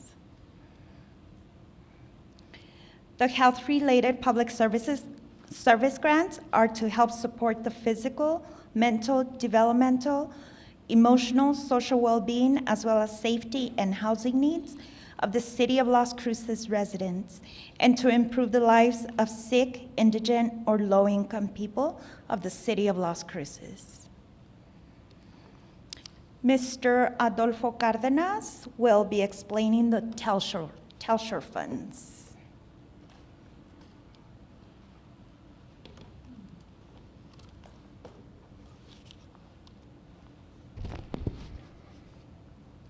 Good afternoon, Mayor and City Council. My name is Adolfo Cárdenas, Accounting Supervisor in Treasury.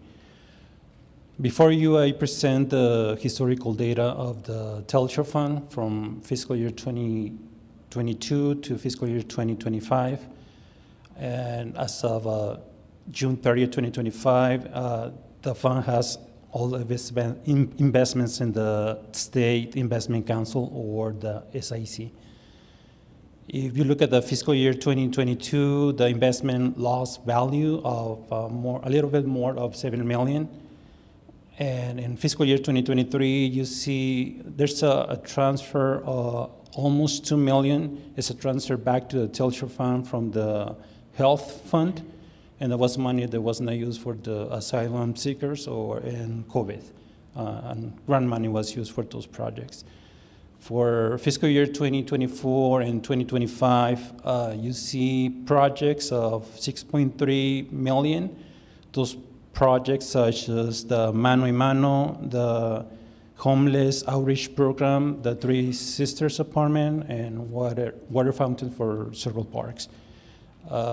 The actual ending balance, cash balance for the Telshor Fund as of June 30th, 2025, was $44,526,000. With this, I'm going to pass it back to Sylvia Caldera.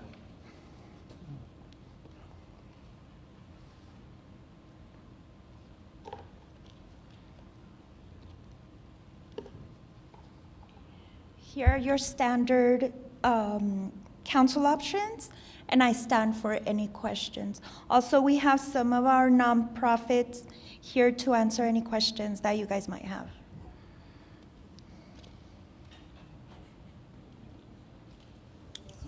Councilor McClure. Just a quick question. Natalie, can you remind me, is this where they were giving out sort of flat fees for every nonprofit that applied at one point? Mr. Mayor, Councilor McClure, the committee has historically given the same funding for each nonprofit through the competitive process. I think this is where you reminded me, if I wanted to suggest something, it would be, going for greatest need. And I'm not sure if that has the most impact, so I just want the committee to be very aware that maybe funneling more to certain things could be more helpful. Thank you. Councilor Flores. Yeah, I have a question for Mr. Cardenas. I have a question for you. Thank you, Sylvia. Miss. Can you go back to, yeah. So the Telshor Fund, I'm okay with keeping my checkbook on check, but I'm not okay with millions of dollars. It's like, for me, it's like, wow. But what exactly are we doing today that is different from what we've done in the past? I mean, don't we allocate monies to worthwhile entities, nonprofits?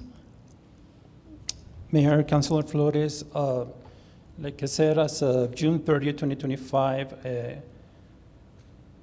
we don't every investment that is in that fund is invested in the state investment council. The reason for that is because it's available. It's available for budget, for commitments. Mm-hmm. So let's say we invested in like T-bills, for instance, that money would not be available. So the reason, as of June 30th, everything is in the State Investment Council, because it's available in case something is needed, we can just pull it for that project. And how, I think Natalie wants to educate me. Good afternoon, Mr. Mayor. Natalie Green for the record. Councilor Flores, so today's action authorizes the health-related public service program for 4 years. So normally we do that competitive application process in the fall, but we don't want to do that until council has made the commitment to be able to fund this program for the next couple fiscal years. So that's what today's action is. So the numbers we see here are the 44 million plus. That is all of the money in the Telshor Fund right now? And after these changes, Mayor, Councilor Flores, yes, as of June 30th, 2025, that's the actual cash balance for the Telshor Fund, 44 million. And then, so is this being like distributed to different entities or different ways of doing it? Or how does it change the way we've been doing it for the last 7-8 years? So the bulk of Natalie Green again for the record, so the bulk of the funding for the Telshor Fund is in an investment account and it generates interest. Mm-hmm. And so the cash balance, so to speak, it's almost like it's stock. So if we were to sell all our stock, that would be the value at the day that we sold it, but it can vary from time to time. So we take the investment income, or a portion, in this case a portion, up to $600,000, and we run a competitive application process, and then we come every year in May before budget adoption and allocate that up to $600,000 to our local nonprofits for services to the public. Mm-hmm. So this is money that is interest money, is that what I understand? And so it's going to be spent accordingly, as stated in the... If the resolution is approved today, we will take up to $600,000 of the interest earned for the next 4 years and award that to local area nonprofits providing services. Which kind? The usual services or mental health or?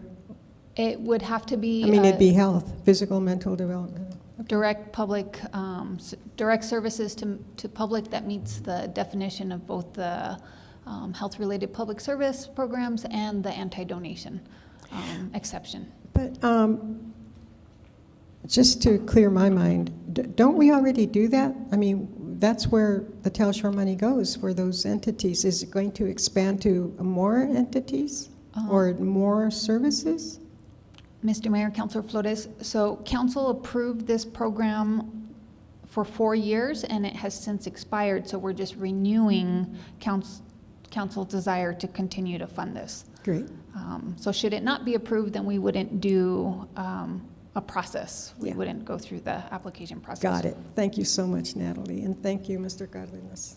And thank you, Sylvia. Councilor Coran. Thank you. Thank you for presenting, and I appreciate it. So just to sort of follow on what both of my fellow councilors have said, $44 million produces significantly more than $600,000 of interest every year, correct? Is that part of what's in this graph that we're seeing here?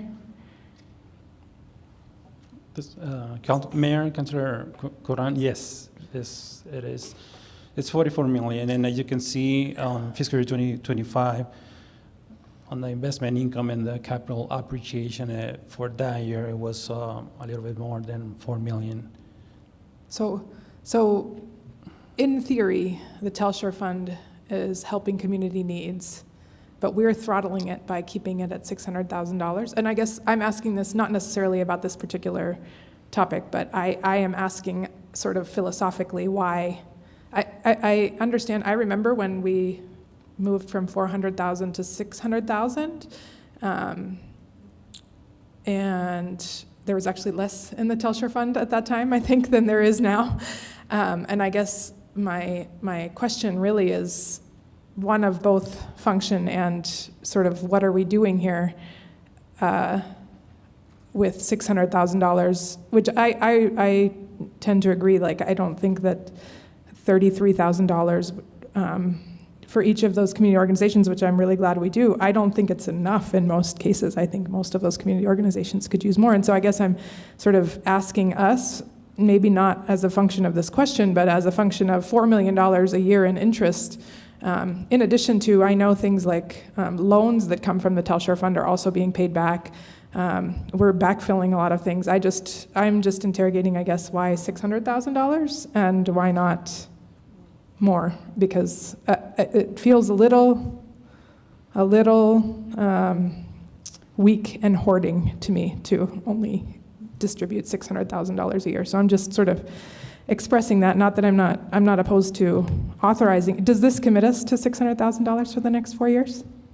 Yes, Mayor, Councilor Coran, we need to keep in mind that that's the actual as of June 30th. I'm not presenting this fund already has commitments for fiscal year 26. And the commitments for fiscal year 26 is up to 24 million. So if we take those into consideration, in reality, we need to subtract those 24 millions out of the 44 million. Okay, but even if we assume then a similar return, that would still be $2 million of interest that we would get from the remaining amount. So that still seems like a pretty big difference between 600,000 and 2 million. So I get it, and I understand all of that, and I'm not trying to be difficult here. I just think holding on to cash when community agencies could really use it seems like not that great of an idea. Mr. Mayor, Councilor Coran, so part of our feedback loop to council is to, especially during the budget process, is to ensure that there's still sufficient funds in the Telshor. So while this sets sort of the baseline, in theory, council could allocate additional funding should the Telshor see an increase or a decrease, so we can work with our finance and the upcoming budget year to make those considerations, or at least give you that reporting annually, so council can make a informed decision. Okay, I would really appreciate to know the gap of what we're making in interest and how much we're distributing to folks when we have these upcoming conversations. Thank you.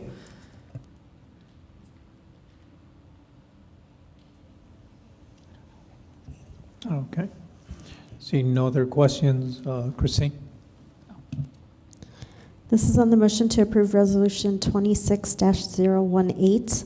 Counselor McClure? Yes. Counselor Matisse? Yes. Counselor Graham? Yes. Counselor Cran? Yes. Counselor Flores? Yes. Counselor Bencomo? Yes. Mayor? Yes.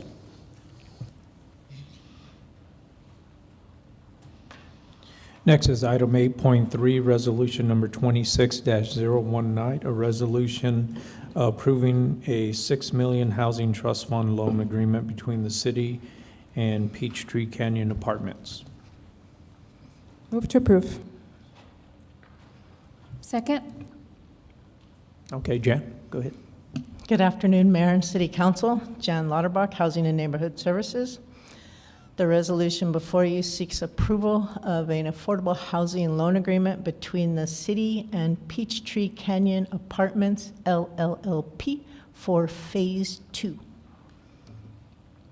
You may recognize the name Peachtree Canyon Apartments, as Phase 1 is currently being constructed at the corner of Peachtree Hills and Hornada Road. We are here today for the loan agreement for Phase 2. In December 2023, City Council approved a pre-commitment of up to $6 million. This was through Resolution 24057. Approved a pre-commitment of $6 million for the project, subject to the project receiving the low-income housing tax credit funding award. Phase 2 is very similar to Phase 1. It will contain 144 units, 1, 2, and 3 bedroom, serving households up to 60% of area median income. Phase 2 is located directly south of Phase 1. Amenities include a pool, picnic areas, playgrounds, dog park, walking paths, and the facility will be 100% electric. Today's resolution approves a 20-year, $6 million residual receipts agreement between the city and Peachtree Canyon Apartments, the limited liability, limited partnership. This funding has already been approved through the pre-commitment of funding and is budgeted for. If you're interested, the LLLP is in conjunction with Thomas Development Group out of South Dakota. They are also here in the audience. And New Mexico, let me see if I don't mess this up, New Mexico Community Housing Development Corporation out of Tier C. They're the partnerships for this project. The city will file a mortgage, the note, and a land use restriction agreement against the property to ensure the affordability of the project. We'd like to share our funding hamburger with you.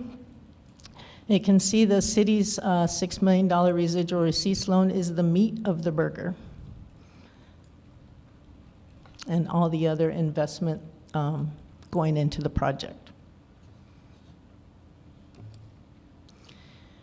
Here's a overhead shot of Phase 2 in red. You can see Phase 1 with the dirt movement going on at the time this picture was taken. This is a visual layout of the buildings for Phase 2 on that parcel. This photo shows Phase 1 and Phase 2, the building layouts. And this is the artist's rendition of the completed project on the parcel.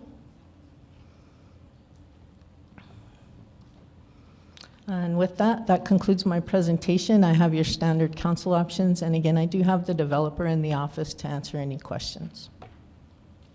All right, thank you, Jen. Any questions? Councilor Flores? Yeah, how much, is this for middle income people or what? Mayor, Councilor Flores, all tenants in this complex would be earning up to 60% of area median income. Which is what? Do you have that number? Yes, I do. Right now, we are looking at, let's say for a household size of 4, we are looking at 42,420. So you'd be earning less than that. 60%. Yeah, that's what Natalie said, yeah, when she presented. Thank you very much. Thank you. Thank you, Mayor. Thank you. Thank you, Jen. As any members of the public or would the developer like to speak, say something or share anything on this issue?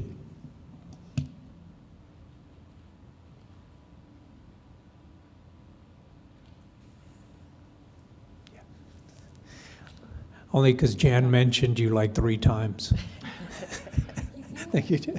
Good afternoon. I'm Tom Andrews with Thomas Development Group. Could you speak directly so we can hear you? Thank you, sir. There we go. Tom Andrews with Thomas Development Group. Mr. Mayor, council members, I guess I came for the hamburger today. Really appreciate the cooperation and the support from the city of Las Cruces to support this type of housing project. It's a unique combination of federal, state, and local funds, and these projects don't happen unless there's this type of community support and recognition of housing in their community. Phase 1 is a little over 50% complete. We expect to break ground in phase 2 early September at this point. And the weather seems to be holding, and we think we're going to start making some really good progress on both projects. So thank you. Thank you, sir. I have a question. Yes, Council. Has anybody told you look just like Jimmy Carter? I have heard that several times. Jeez. I always thought I was better looking, but you know, that's... Yeah, I said I had a question. You didn't say what kind of a question. Thank you, sir. Thank you. Appreciate you. Christine? This is on the motion to approve Resolution 26-019. Councilor McClure? Yes. Councilor Matisse? Yes. Councilor Graham? Yes. Councilor Coran? Yes. Councilor Flores? Yes. Councilor Bencomo? Yes. Mayor? Yes.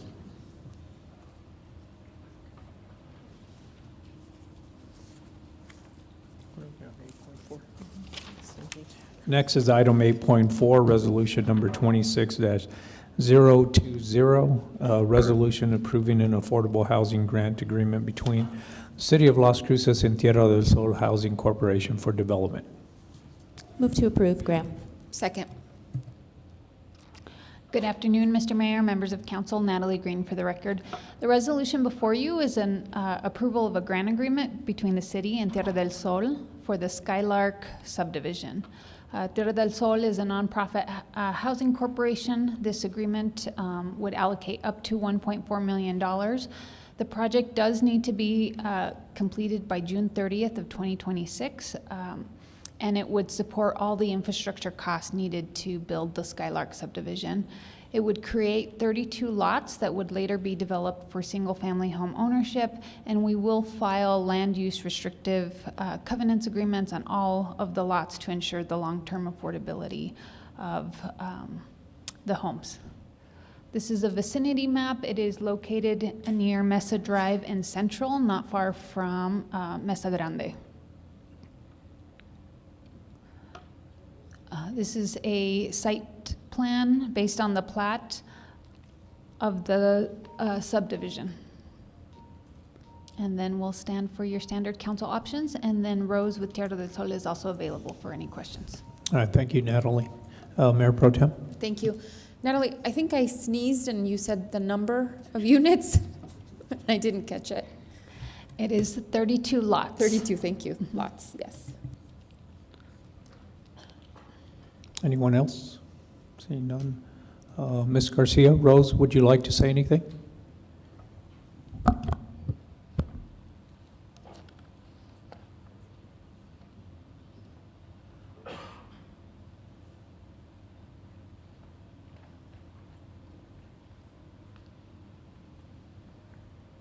Yes, Mr. Mayor and city councilors and staff. Rose Garcia here from Tierra del Sol Housing Corporation. I very much appreciate the city's support, and this is very important affordable housing for low and moderate income people in this area of the city. We have hundreds of families that are ready for qualified for mortgages, and these are working families that have a difficult time to qualify. And so this money will make a difference for the affordability. Times are tough with housing right now, with financing, and so the city has made this possible. But thank you so much. Thank you, Natalie. if you have any questions, I'd be happy to answer. Thank you. Yeah, no, thank you. Thank you, Rose. Thank you a lot. Seeing no other questions, Christine? This is on the motion to approve Resolution 26-020. Counselor McClure? Yes. Counselor Matisse? Yes. Counselor Graham? Yes. Counselor Cran? Yes. Counselor Flores? Yes. Counselor Bencomo? Yes. Mayor? Yes. Next is item 8.5, resolution number 26-021, a resolution approving an affordable housing grant agreement between the City of Las Cruces and Northwest Integrity Housing Company. Move to approve. Second. Good afternoon again, Natalie Green for the record. This resolution before you approves a grant agreement between the City of Las Cruces and the nonprofit entity for the Padrina Senior Apartments. It awards $300,000 in grant funding. This will be pass-through funding from the state of New Mexico. Just a refresher on the Padrina Senior Apartments, it is located at 801 East Farney near the intersection of El Paseo and Farney. It is an 80-unit low-income housing tax credit project for seniors 55 and over. It is made up of 44 one-bedrooms and 36 two-bedrooms, and the income limits are that 60% of area median income. And then the development partners are Thomas Development Company of Boise, Idaho, not to be confused with the other Thomas Development, and then Northwest Integrity Housing Company. This is the vicinity map before construction, again located near El Paseo and Farney. I did include the cheeseburger for you all today. It's a more complicated cheeseburger, and this one also has green chili. So we told the state of New Mexico if they gave us grant funding, they could be the green chili on the cheeseburger. So that's where that came in. And then this is an updated project, picture of the project. It is currently under construction and is almost near ready for occupancy. I included a video for you guys. I won't play it all, but this is the updated construction video. So as you can see, it's near completion and near ready for occupancy.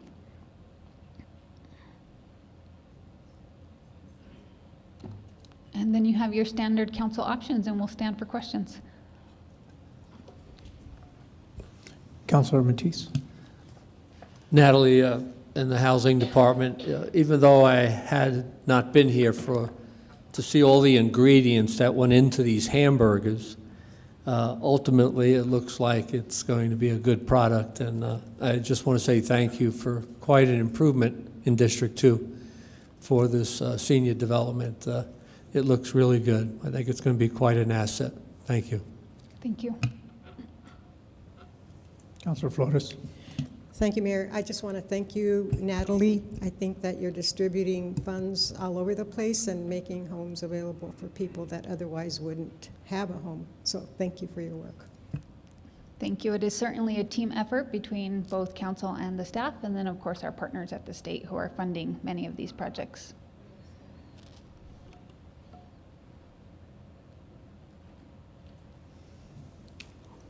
Christine. This is on the motion to approve Resolution 26-021. Counselor McClure? Yes. Counselor Matisse? Yes. Counselor Graham? Yes. Counselor Cran? Yes. Counselor Flores? Yes. Counselor Bencomo? Yes. Mayor? Yes. Next is item 8.6, resolution number 26-022, a resolution approving a real estate purchase agreement between the City of Las Cruces and Sierra Norte Land Holdings. Move to approve. Second.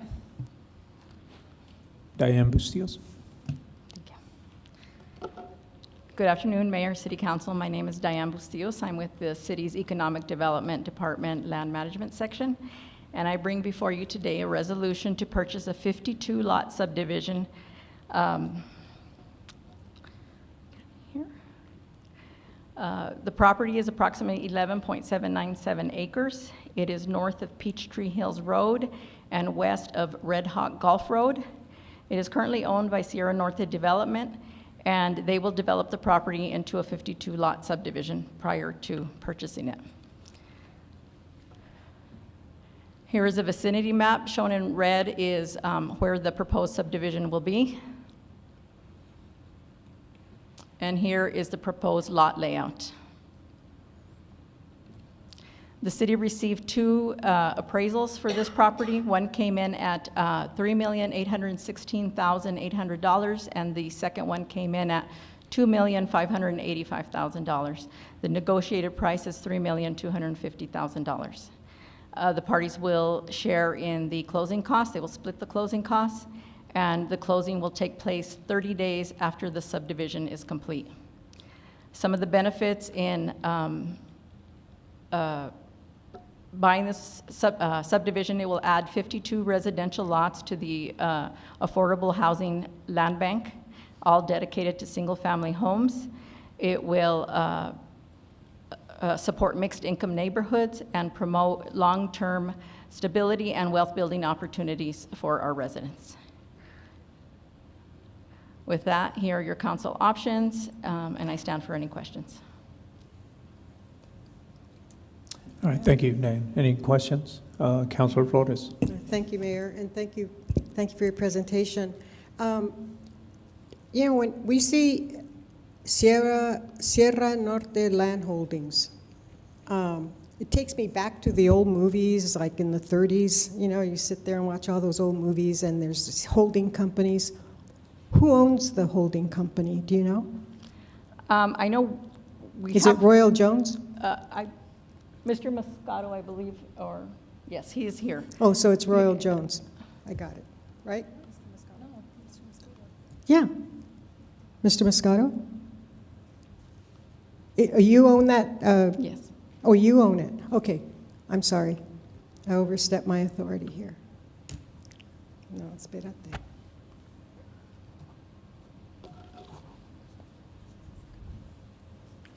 Good afternoon, Mr. Mayor, councilors. The owners of Sierra Norte Land Holdings are Royal Jones, Dean Rigg, and myself. You, who, and who else? I'm sorry, you? Yes. You're 3 owners, Oh, you and who else? Royal Jones and Dean Rigg. Great. Okay, thank you. I just wanted to know. Thank you.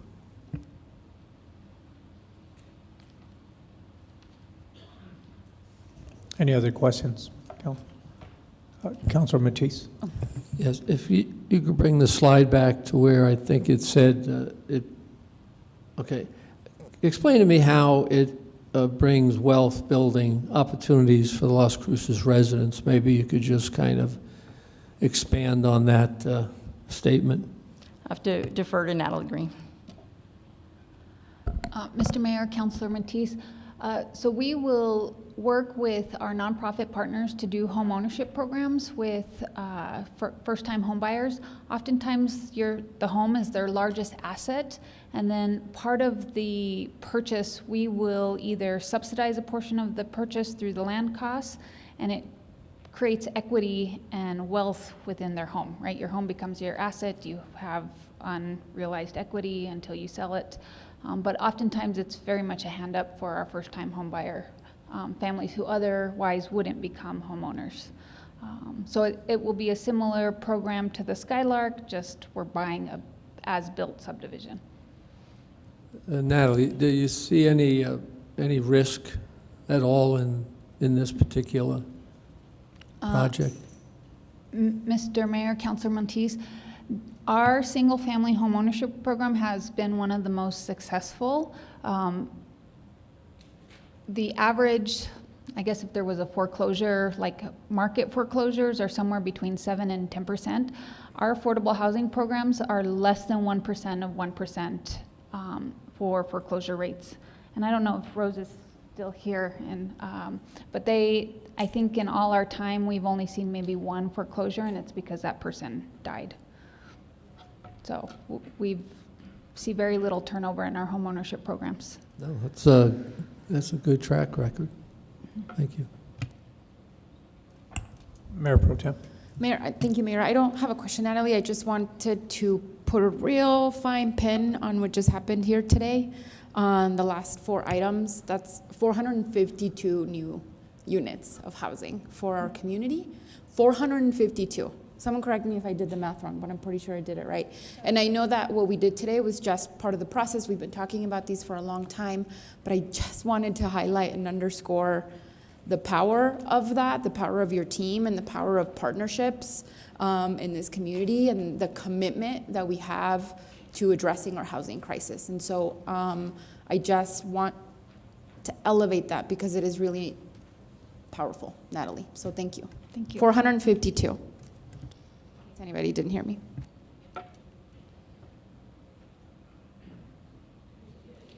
Councilor Grant. I'm going to put a pin on that pin. I believe in your math. And also, I also want to point out we're talking about all different kinds of housing unit options. We have single-family homes, we have multifamily homes, we have a community dedicated to seniors. So also pointing out, housing is never a monolith, and I just want to applaud the work that we're all doing together as a community to recognize that. Thank you.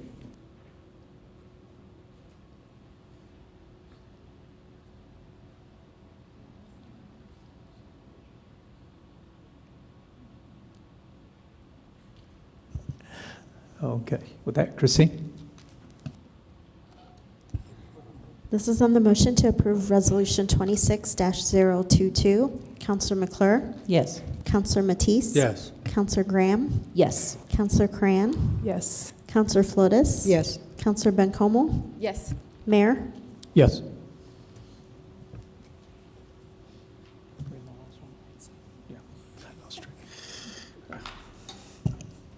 Next is item 8.7, Council Bill number 26-002, ordinance number 3094, an ordinance formally approving a community energy efficiency development. Move to approve. Second.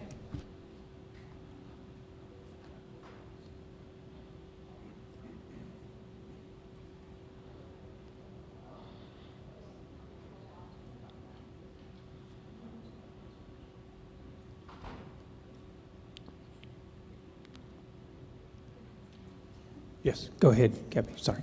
No, it's all right. Mayor, We're councilors. still working on a math problem.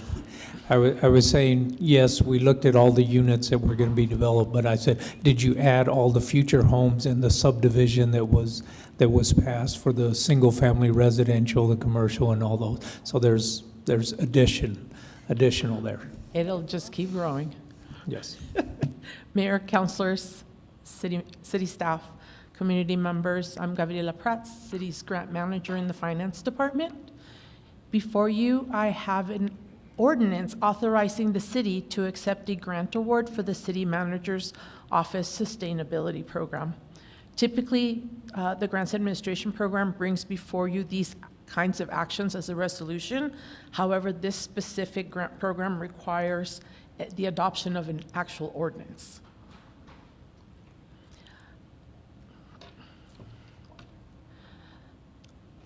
Excuse me. The Community Energy Efficiency Development, or SEED program, was created by the state to engage local community members and stakeholders to retrofit low-income households with more efficient heating and cooling systems. The city applied for these funds in early 2024 and was recently awarded a grant to fund a retrofit program, and it's set to begin in this fiscal year. To accept the award, the city needs to pass this ordinance authorizing the project as well as to accept the grant award, which we will bring forth for approval of the budget at a later time. So in summary, the New Mexico Energy, Minerals, and Natural Resources Department awarded the City Manager's Office Sustainability Program $642,469 to implement this retrofit program for low-income households. There is no match for this particular grant. Before you are your council options, and I stand for questions. Thank you. Councilor Gray? Yeah, no questions. And I'm sure, Mayor, we have some folks who want to weigh in from the audience, just pointing that out because I saw a hand up. But no questions. I just want to point out how amazing this program is. If you read down into the weeds, first of all, we're working with a bunch of community partners. We're targeting the infill development overlay. I believe those, I think about 13,000-ish or so. Obviously, they're not all going to get this. But one thing that really jumped out to me is that one of our partners is DACC. This is also going to be some workforce development. I don't know if you want to talk about that a little bit, or I'm happy to, because it was just so cool. That, or I would defer to Jenny Hernandez, our sustainability officer, who is Want the to come on brains up, Jenny? behind it. Okay, great. Thank you.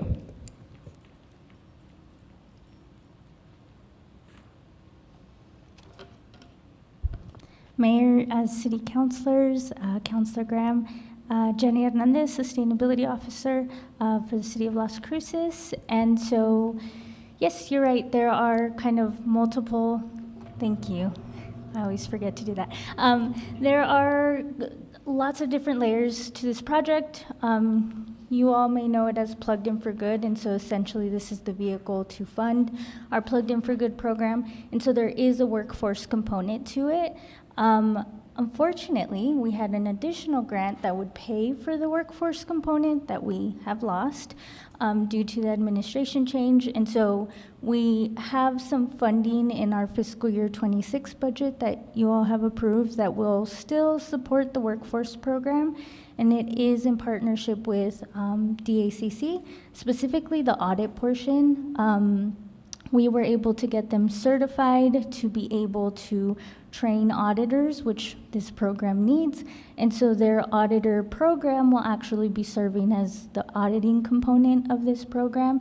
And we hope and are working diligently with our grants team to find additional funding so we can continue to expand on that and offer the additional services that we had planned and hoped and anticipated to, which would be to actually pay for some of the testing. It can be really expensive sometimes for that testing, and additional certifications for the installation of these products. And so, like, for example, when you're installing heat pumps, you can be like, it depends across the brand, but you can be certified in the specific brand. And so we had wanted to help pay for those certifications as well to the workforce that would be doing this work. And we are targeting small businesses. And so our hope is that we could work with mom and pop shops and really develop their skill set so that they could then be poised to apply for bigger projects that the city has to offer later. And so this would really open a kind of entry point for them to get familiar with our processes, but also give them the resources to then be able to hopefully expand their business and tap into some city projects later on. Great, thanks. And when you say audit, you mean the energy audits, correct? Mayor, Council, yes, the energy audit. Sorry, we use our lingo that we're familiar with, but yes, energy I know, because we audits. had Chris earlier from Patillo, and yeah, so we're talking, can you explain what an energy audit provides to a household? Yeah, Mayor, Council, an energy audit, so we have steps that we'll take in this process. First, the resident has to apply. They do have to be low income, and so we will walk them through that process to make sure that they qualify, and then we'll schedule them for an energy audit. So essentially an energy audit is we go into their home, run some tests to see how effective their current unit is working. And so obviously if they don't need a new unit, we won't put one in. And then to see how leaky their house is. And so when I mean leaky, like, is there any energy escaping from their house through their windows, through their doors? And can we help them better insulate their house so when we put on a new AC unit, they're not wasting energy and their utility bills aren't rising. And so that test will really give us all those answers to understand exactly what we need to do in the house and kind of shape the scope of work that we would then ask the small businesses to help us with. And so that's why it's super critical to have that energy audit component first, because we don't want to do worse in people's homes. We want to make sure we're improving them correctly based on kind of the science behind an energy audit. Great, thank you so much. Thank you, Mayor. Thank you. Councilor Curran. Thank you. I thank you so much for the presentation and for doing this project. I would just add that these arguably should get added to the total because this makes folks' homes more livable, I think, and really is doing something really important to keep people in their homes in the face of things. But I just wanted to add, I had DACC graduates of this program that did an energy audit at my house. And I just remember that as Jenny sort of outlined, they come to your house and point out the things, they attach like a big vacuum blower to your house and suck out all the air and then measure how much the air gets exchanged within your house, I think is the very basic science of my understanding of what happened. And then they go around and measure, she said, leaky things. In my house, almost every single one of my electrical outlets was just bleeding air into so like burning hot air was coming in through my electrical outlets because they weren't really very well insulated. And just after I had this audit, again, my exchange rate was 9. I think the ideal exchange rate is like 4, and everyone else that they had ever done was 11. So if you all have the opportunity to do this, that's where you should shoot for. Less than 11, anywhere less than that, I think is what you should hope for. But it was really helpful for me because it did give me places where I could make very small changes in my house, just putting some certain types of insulation on things. And it was students from the DACC audit program who had just completed it, and it was really a very cool process. So I just want to say thank you for advocating for this, and please keep us posted on how it goes, because I do think this is a way that people stay in their homes and afford their homes and continue to remain sort of in place and as long as they possibly can. So thank you, Jenny, for your leadership on this. I really appreciate what you all are doing. So. Yes, Councilor Matisse. I just had some questions on going in and doing the energy audits and making it less expensive for homeowners to operate their home. There's no bias in the call of the homeowner. Like, let's say they wanted to go all gas or all electric or all solar. In other words, that's open to the homeowner, correct? In other words, this particular funding doesn't necessarily lean toward the Decarbonization Act, does it, or not at all? Mayor, Councilor Matisse, so we have specific requirements with this grant that we have to meet. One of those is that we do, if they are eligible and the home is deemed a good fit, we do have to put in a heat pump. That is a part of this source of funding. However, we will not go in and take away is the wrong word. We will not go in and electrify any other appliance unless funding is available after the remaining of what each house gets allocated and they are deemed a good fit. And so the only other appliance that we are considering is a heat pump water heater, and that, again, there are very certain things that make that an easy option. Like, for example, I can give you an example. We've already started pre-vetting some residents for this program, and a lot of them have an electric water heater already, but it's not good and it's older and it's on its way out, and so they would be a good candidate to get a heat pump water heater. And so if we have funding left over, there is an option for that to be done. But that is the only other electric appliance that we are considering as an opportunity. But the heat pump is an electric heat pump because it provides both heating and cooling using electricity. No, and that was my concern. Just a message to all the residents in Las Cruces is that they'll always have the choice. In other words, of whether they want natural gas or whether they want electricity, solar, that a choice will not be taken away from them in using grants or using persuasive methods of installation. You know, sometimes we tell people that an all-electric home is less to operate, and that is not true. In other words, you know, gas-operated home is less expensive for people that are on less income. And so I didn't want to take that option away from them, because that's what we're all concerned about, is affordable housing, affordable living, and having people actually be able to live with less expenses in their home. So it's good to hear that it's not a plan to go all electric. So appreciate you saying that. Thank you. Mayor and Councilor Matisse, if I can just add one more thing. I forgot. We are, I just also want to note that we are very sensitive to that, and the grant also, if you want to get really technical, the grant requires an SIR, which is a savings to investment ratio of a certain number, which would make us do an analysis to make sure that we are not increasing utility costs. And if we are, there's a deep dive that we have to go on justification. And in some instances, depending on what kind of unit they have, it can create a utility increase, but in those instances, we have already signed up or saved spots for all our 30 residents of this program, if they are interested and want to sign up for community solar, which will guarantee them a reductions of energy savings per month. And so, again, we'll have to do analysis to make sure that is not happening, but that is a component of the grant, and so we are very sensitive to that. No, that's good. It's good that all the alternatives are available, you know, that they have a choice. And thank you. Thank you.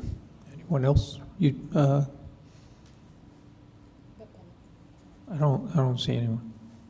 No. Was there anyone else here? No. Okay. Yeah, members of the public, if you want to come up.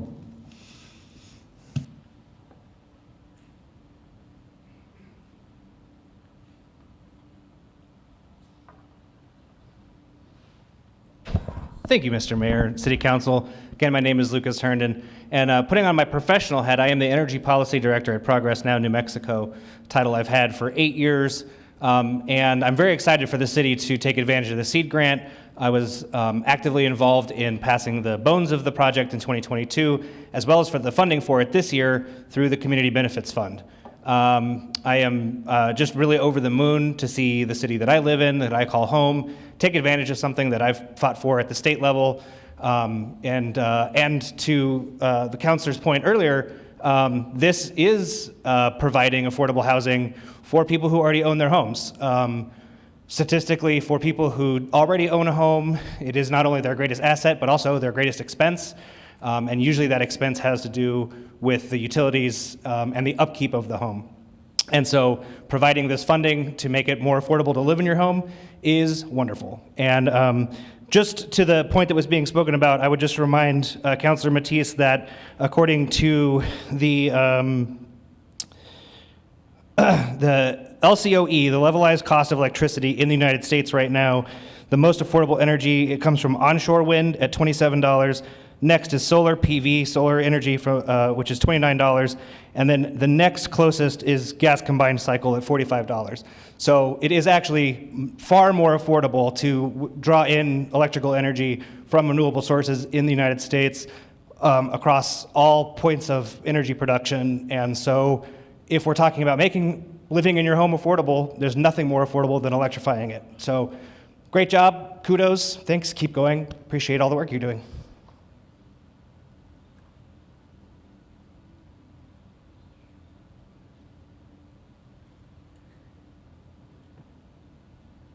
Is there anyone else from the public? No? Okay, Chrissy? This is on the motion to approve ordinance 3094. Councillor McClure? Yes. Councillor Matisse? Yes. Councillor Graham? Yes. Councillor Cran? Yes. Councillor Flores? Yes. Councillor Bencomo? Yes. Mayor? Yes.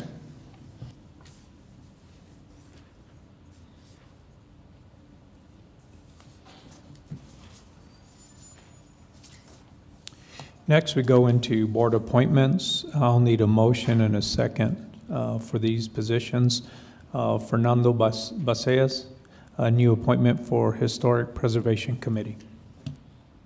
Move to approve. Second by Flores. This is on the motion to appoint Fernando Baeza to the Historic Preservation Committee. Counselor McClure? Yes. Counselor Matisse? Yes. Counselor Graham? Yes. Counselor Coran? Yes. Counselor Flores? Yes. Counselor Bencomo? Yes. Mayor? Yes. The next one is Norma Hartel, new appointment to Historic Preservation Committee. Move to approve. Second. This is on the motion to appoint Norma Hartel to the Historic Preservation Committee. Counselor McClure? Yes. Counselor Matisse? Yes. Counselor Graham? Yes. Counselor Coran? Yes. Counselor Flores? Yes. Counselor Bencomo? Yes. Mayor? Yes. Next is Rosanna Torres, new appointment to Historic Preservation Committee. Move to approve. Second, McClure. This is on the motion to appoint Rosanna Torres to the Historic Preservation Committee. Counselor McClure? Yes. Counselor Matisse? Yes. Counselor Graham? Yes. Counselor Coran? Yes. Counselor Flores? Yes. Counselor Bencomo? Yes. Mayor? Yes. Next is Jeremy Williams, new appointment to Parks and Rec Board. Move to approve. Second. This is on the motion to appoint Jeremy Williams to the Parks and Rec Board. Counselor McClure? Yes. Counselor Matisse? Yes. Counselor Graham? Yes. Counselor Coran? Yes. Counselor Flores? Yes. Counselor Bencomo? Yes. Mayor? Yes. Next is notice of proposed ordinances. There are none. So we'll go to City Council member board reports and comments. Councilor McClure? Thank you, Mayor. I want to do a shout out to Project Light, particularly Wes Smith and Mendy Fowler, who came to speak at the Juvenile Justice Continuum. They dug into their call stats and shared that 1 out of 4 calls involve the ages between 0 and 18, and how call volume changes between the time kids get out of school and when parents come home. Spoiler, it's way higher when parents come home. Chief Daniels, I'd really love for the presentation, and more if possible could be shared with the full council when Wes thinks it's ready. So, I want to share about 2 other meetings I've had. The first was with Las Cruces Recovery Center. They spoke about the success they've seen with their clients struggling with addiction, but the struggle the center has had is finding sober living options for those transitioning out of their care. They asked me, is there anything the city can do, and what would that look like with their help? Their clients need more housing options, but Las Cruces as a whole needs more options for rapidly housing many different populations. This bubbled up again when I went to the Criminal Justice Coordinating Council meeting. A statistic from its strategic plan was that in 2024, out of the 849 cases of domestic abuses that actually made it to trial, only 29 had successful outcomes. And I'm a little dubious on what that means. Brad might be able to clarify that a little bit more, but that's 0.03%. The top reason for not progressing was the unwillingness for victims or witnesses to testify, which is completely understandable. But what if those victims had more options for leaving, for housing? Would that have helped? Which victims stay because they have no place to go quickly? And sort of a sidebar from my regular program speech here, is that we got an email from La Casa yesterday that said, we're looking to connect with fellow community leaders and advocates for expanded domestic violence services and shelter in Doña Ana County. They need options, we need options. We need to look at more options for housing. The conversations I've already had with staff on things like tiny home villages, emergency shelters, or pallet homes have alluded to the financial risk of these temporary investments. They're right, they're not supposed to be long-term investments or complete solutions. They are transitions from one situation to the next, a welcoming place until we continue to work on our traditional housing stock over the next few years with developers and legislators, much like we've seen today. And aren't we a welcoming city? We are. We've seen that through the migrant crisis in 2019, but we will start to see more refugees, not from other countries, but other states. Maybe they come because they're pregnant and denied prenatal care like in Tennessee because they're not married. Maybe they're trans but need to give up a life in Florida to receive health care here. They're starting from scratch. Maybe they're a college student whose grant-funded job was cut by a federal mandate and they can't make up the cost for their room in their shared apartment, but hey, they still have their job. Well, no, they just have their car. We need options, they need options. Along with the financial cost and risk of considering more options, I ask, what is the cost of inaction? What ripples happen in our community when a child watches a parent be beaten because they have nowhere to go? What happens when a veteran is on a years-long housing waiting list? Do they debate if they wait that long? What if they don't stay with us? What if someone in early sobriety has to return to their previous unstable environment without support? Will Project Light get that call? I'd like to make a different call. I'd like to call for a work session before the end of the year to see how we develop options for transitional living. That includes pilot programs for an emergency shelter, tiny home villages, and pallet homes that serve multiple populations. I want to include stakeholders like Las Cruces Recovery Center, La Casa, Habitat for Humanity, NMSU, Community Hope, our churches, our LGBTQ+ community, our veterans, our business leaders, along with others who understand our need for more options. Thank you. Thank you, Councilor McClure. Councilor Matisse. I just want to share that I attended the meeting with Cassie and City Manager on what we call tiny homes, less expensive homes, and looking at what we've done, and it's all been good, from Amador Crossing that averages about $375,000 a unit to Padrina, which averages about $300,000 a unit. And then this latest one, which averages about $284,000 a unit.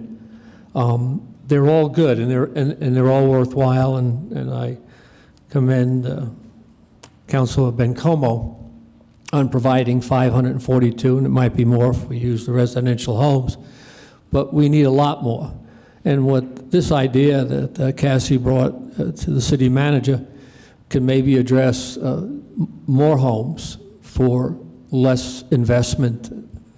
So if we could reach 1,000, 2,000 of the tiny homes and spend less, then we're putting more working people and those that are making less income into a home. So I really support Councilor McClure's idea of bringing a different design and idea to the city of Las Cruces and to the housing department, and I hope Natalie and her staff will consider it. Thank you.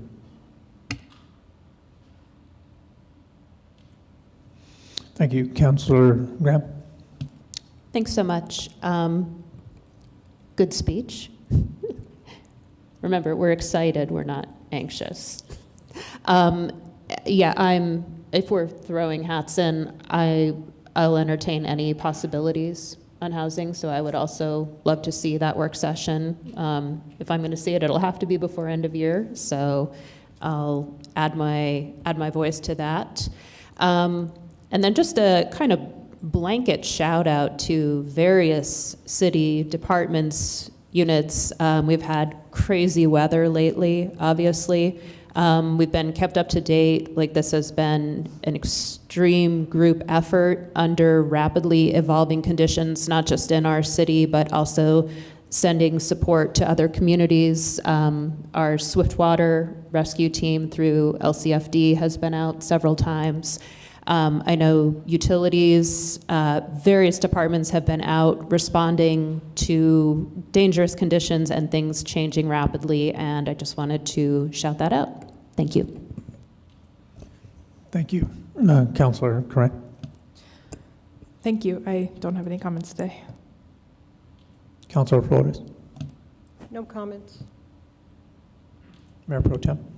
Thanks, Mayor. I did want to note that I mentioned the LFC, the Legislative Finance Committee meeting that I tuned into last week because they were talking about housing.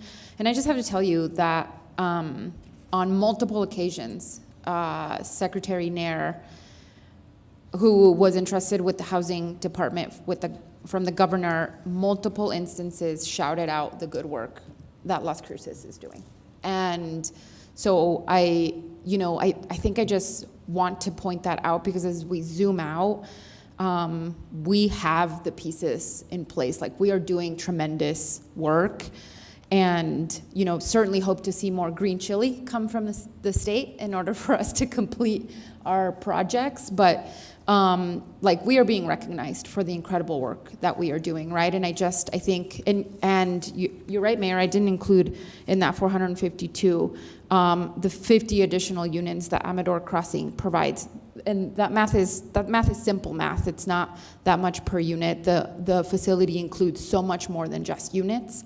And so I do want to just gently push back against that. But I wanted to lift up that LFC is that the city of Las Cruces is being recognized at the state level for the kind of work that we're doing on addressing our housing issues. So thank you for our partners and certainly for our staff involved in that. Also, they're here later this month, the entire LFC committee. So, stop by wherever they are and say thank you and give us more green chili. Mayor, I also wanted to bring to your attention that public lands advocates here locally reached out to several of us. Councilor McClure, Councilor Corn, and myself spoke to the local groups, and we want to bring a resolution in support of public lands forward to hear. I've pass that information on to Sergio, but I would love to get it on an agenda. And really behind that, it's just the intent, for Las Cruces to say that we support public lands, that we are against the selling of public lands like has been proposed at the federal level, and that we want to protect our national monument for as long as we can, and for every single inch and every single corner of it. So we'd love to get that on an agenda. So I wanted to bring that up today. And then lastly, again, I've mentioned this before, Katrina and Scott, thank you so much for the office hours. We have responded to most of the concerns folks brought and are working on the rest. But I wanted to just highlight one important thing in the spirit of, talking about good things that are happening. Someone came to talk about the unhidden gems, Katrina? The Unhidden Gems interactive public art map. And this person was so ecstatic, and she was so grateful for this, and just wanted to make sure that people at the city knew how wonderful this program was. I went through it myself after she mentioned it, and it is really lovely. So whoever idea that was, thank you so much, and I'll continue to talk about it as much as I can. Thanks, Mayor.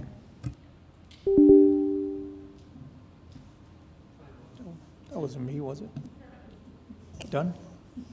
Yeah, just a few things to mention. Thank you all. Thank you, Councilor McClure, for bringing that item up, and we'll definitely look at having a work session. I too was present, and I've shared with you before, there's a Bloomberg grant pending still for the city of Las Cruces, maybe $1 million in maybe being able to build tiny homes. So hopefully we get some of that and we can move forward, but we'll definitely push forward with the work session. And the grant that we're talking about, the $350,000 that the governor gave us, will also help us with some of those issues and concerns, and we can look at some of the strategic results that will come from that. Last week, I attended the CBA in El Paso, the Central Business Association. The mayor of the city of El Paso gave a presentation, so I just want to give a thanks to members of the city staff that were in attendance, also from community development, economic development, parks and rec, quality of life, and Visit Las Cruces, all attended. So thank you all for attending. We always want to reach out and see what our neighbors are doing and learn from them. Congressman Gabe Vasquez came in last week. He came into town, had a meeting with the county, with Doña Ana Community College, our Parks and Rec, the city of Las Cruces, talking about how good the collaboration is and what we're trying to do for the youth in our community. So we'll continue to do that kind of work and also get the support from our congressman. He's willing to support all the things that we're doing here in Las Cruces, from the Boys and Girls Club on El Paseo to other things to help our youth in the community. I was also in Albuquerque last week for Mayor's Innovation Summit that took place, and one of the things was a tour at the City Hall of Albuquerque, where they have what they call, it's a coincidence what we were talking about, energy savings for our private citizens. This is what they were demonstrating at Albuquerque in their Public Works Department and Sustainability Department, what they call the brain. And I know they're working with members here in Las Cruces and our organization on that, but it's a way to have a meter inside all our city buildings that detect what our utilities are that are being spent, and then make sure we're not wasting anything, and they flag things immediately so that we can repair or we can invest. And they've already saved about $1.7 million a year just in their energy efficiency. So that's another thing that I know we as a city are gonna look into doing. As Councilor Graham had stated, thanks to our fire department for assisting those in Ruidoso and Bado, but also to our public works also. She mentioned utilities, but our street department, and our shout out to our Southern New Mexico correctional facilities. They delivered on the 24th of July, like 560 sandbags. And then on the next day delivered another 400. So 2 trucks went out there filled with sandbags. So thank you for all your work and helping out. And we'll look at the public land sale as well. Make sure we do that. I think there was one other trip. Yes, on Friday, a trip to Juarez with Doña Ana Community College, just to keep the relations on economic development and those type of things with the mayor of Juarez and their economic development team, always looking at how we can partner with our neighbors. And so that was a trip that was very interesting and fun time there in Juarez. With that, I'll turn it over to our acting city manager, Sonia Delgado. And I just want to mention, every meeting we hear comments about the lead pipes and our utilities, and it seems like we're not taking it serious or we're ignoring, but we're not. And I know the city acting city manager, Sonia Delgado, will address that issue later in her comments, but I'll turn it over to her now. Thank you. Thank you, Mayor. Good afternoon, Mayor, members of council. Sonia Delgado, Assistant City Manager, sitting in for Connie Tamapeo, our City Manager. I do have a few comments for you, so I'll make them as quickly as I can. For fire, we received notice from DFA that we have received funding to install a baby box at one of our firehouses. The funding still has to be accepted by council, but will provide a resource that is greatly needed for the safe surrender of a baby. For Parks and Rec, Keep Las Cruces Beautiful will be offering a neighborhood cleanup for the community on Saturday, August 16th from 8 a.m. to noon. There will be commercial trash roll-offs at the following locations for the public to dispose of summer clutter. The Young Park parking lot and East Mesa Recreation Center will have roll-off containers to toss away trash and garbage. Arcadia Park in Metro Verde is now open for everyone's enjoyment. This 2-acre park, located between Starling Lane and Belmont Lane, east of Red Hot Golf Road, has open turf areas for lounging or playing, a playground, a basketball court, and a book walk. We can't wait to see you out there. For this weekend, please join us for 2 fantastic free community events. The first, on Saturday, August 9th, bring the family to our next Movies in the Park event at the Amador Live Space to see Captain America: Brave New World. The gates open at 7 p.m. and the movie will begin at dusk. Then on Sunday, August 10th, enjoy live music at Young Park for our Music in the Park concert from 7 p.m. to 9 p.m. Get ready to groove to local variety band Encore Band, a local Las Cruces band, followed by the amazing R&B cover band Profile Band. These events are free and open to everyone, so come out and have a great time. For tomorrow, Tuesday, August 5th, from 5 to 9 p.m., the National Night Out program will happen at downtown. We hope to see you there as well. I would like to provide a couple of items from public comment. The first, regarding the active transportation coordinator position. This position has been reviewed and will be posted very, very soon. So we hope to see that, and we hope that if anyone is interested, that you will please apply, and we hope to have that filled this time around. The other item, as Mayor had mentioned regarding the copper lead comments, beginning today at our City Council regular meeting during City Manager comments, if there are any comments that come before during public comment, we will try to address them to provide additional information for everyone watching, everybody who's here in the audience, and of course for our mayor and council here on the dais.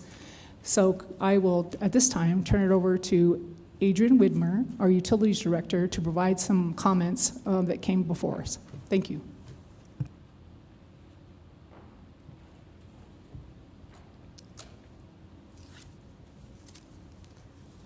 Thank you, Acting City Manager. Mayor, Council, thank you very much. Just kind of want to clarify a few things.